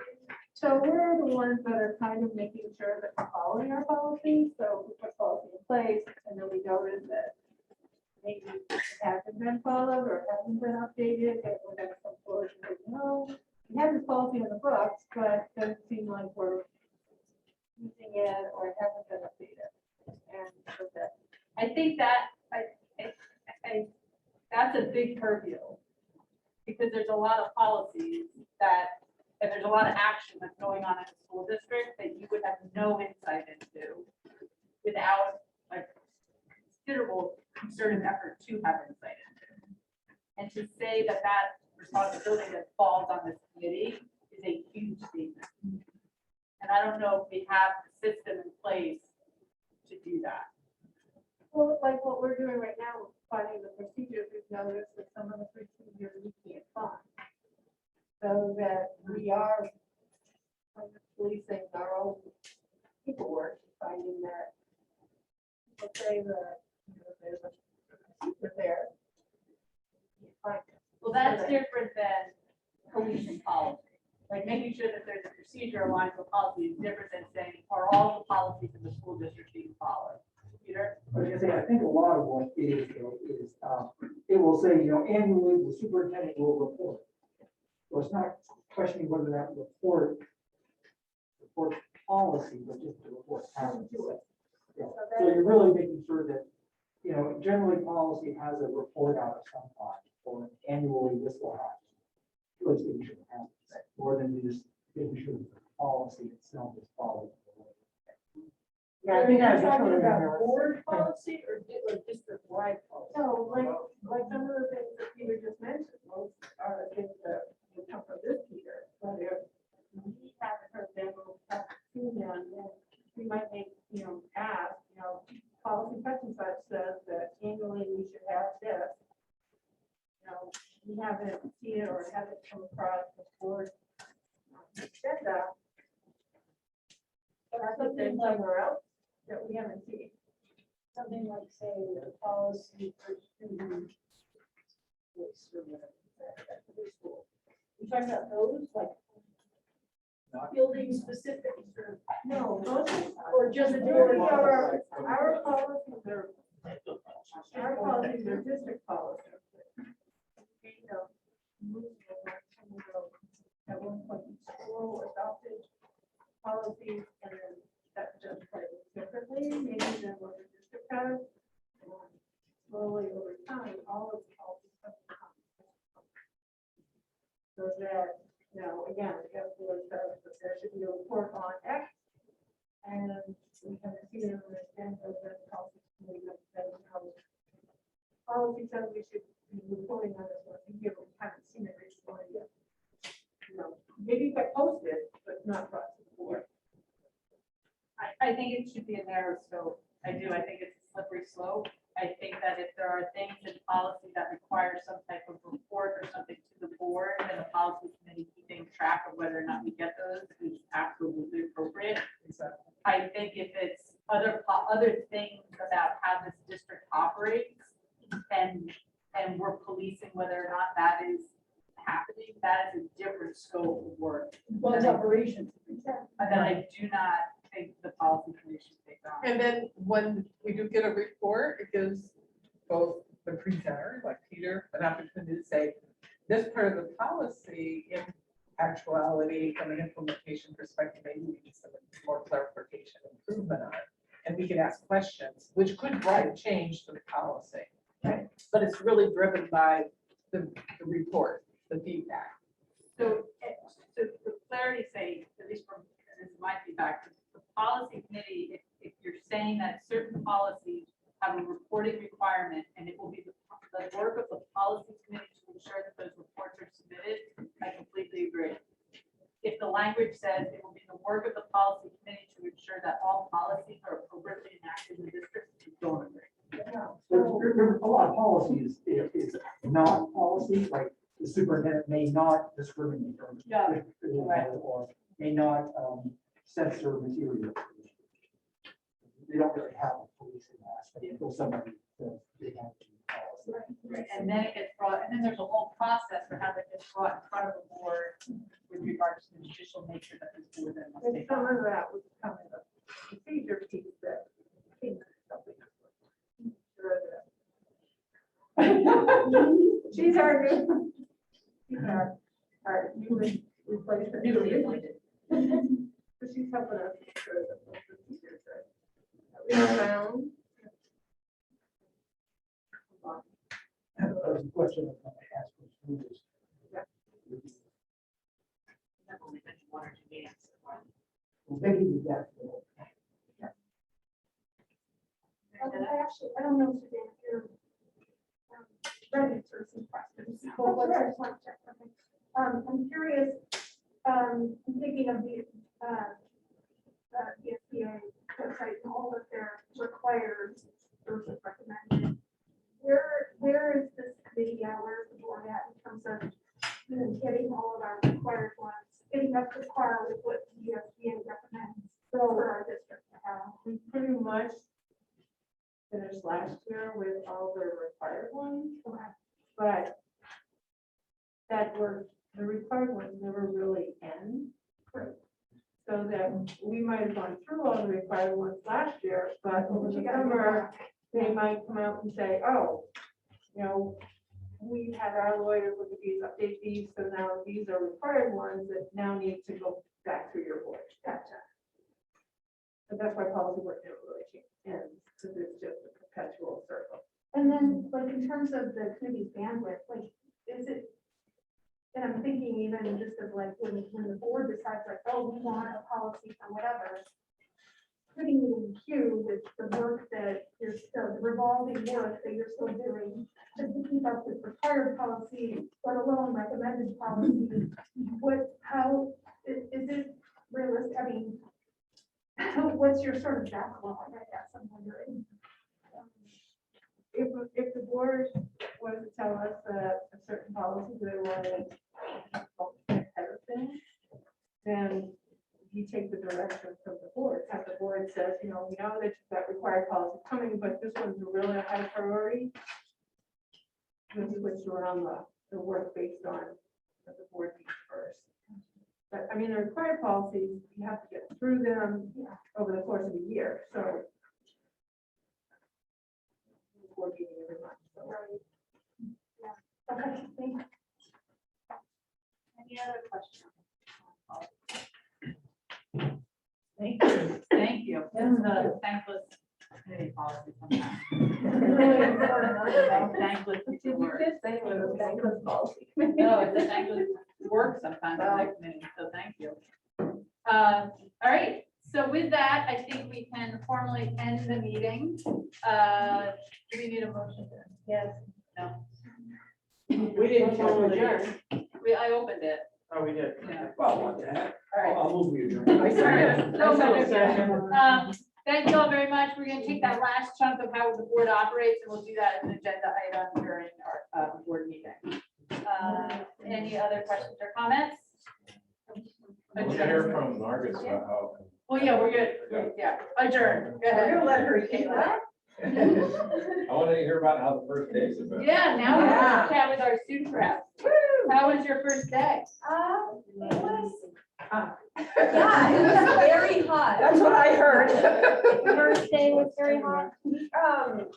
It was, well, I'm starting the DP program this year, so it was, log meeting features and stuff.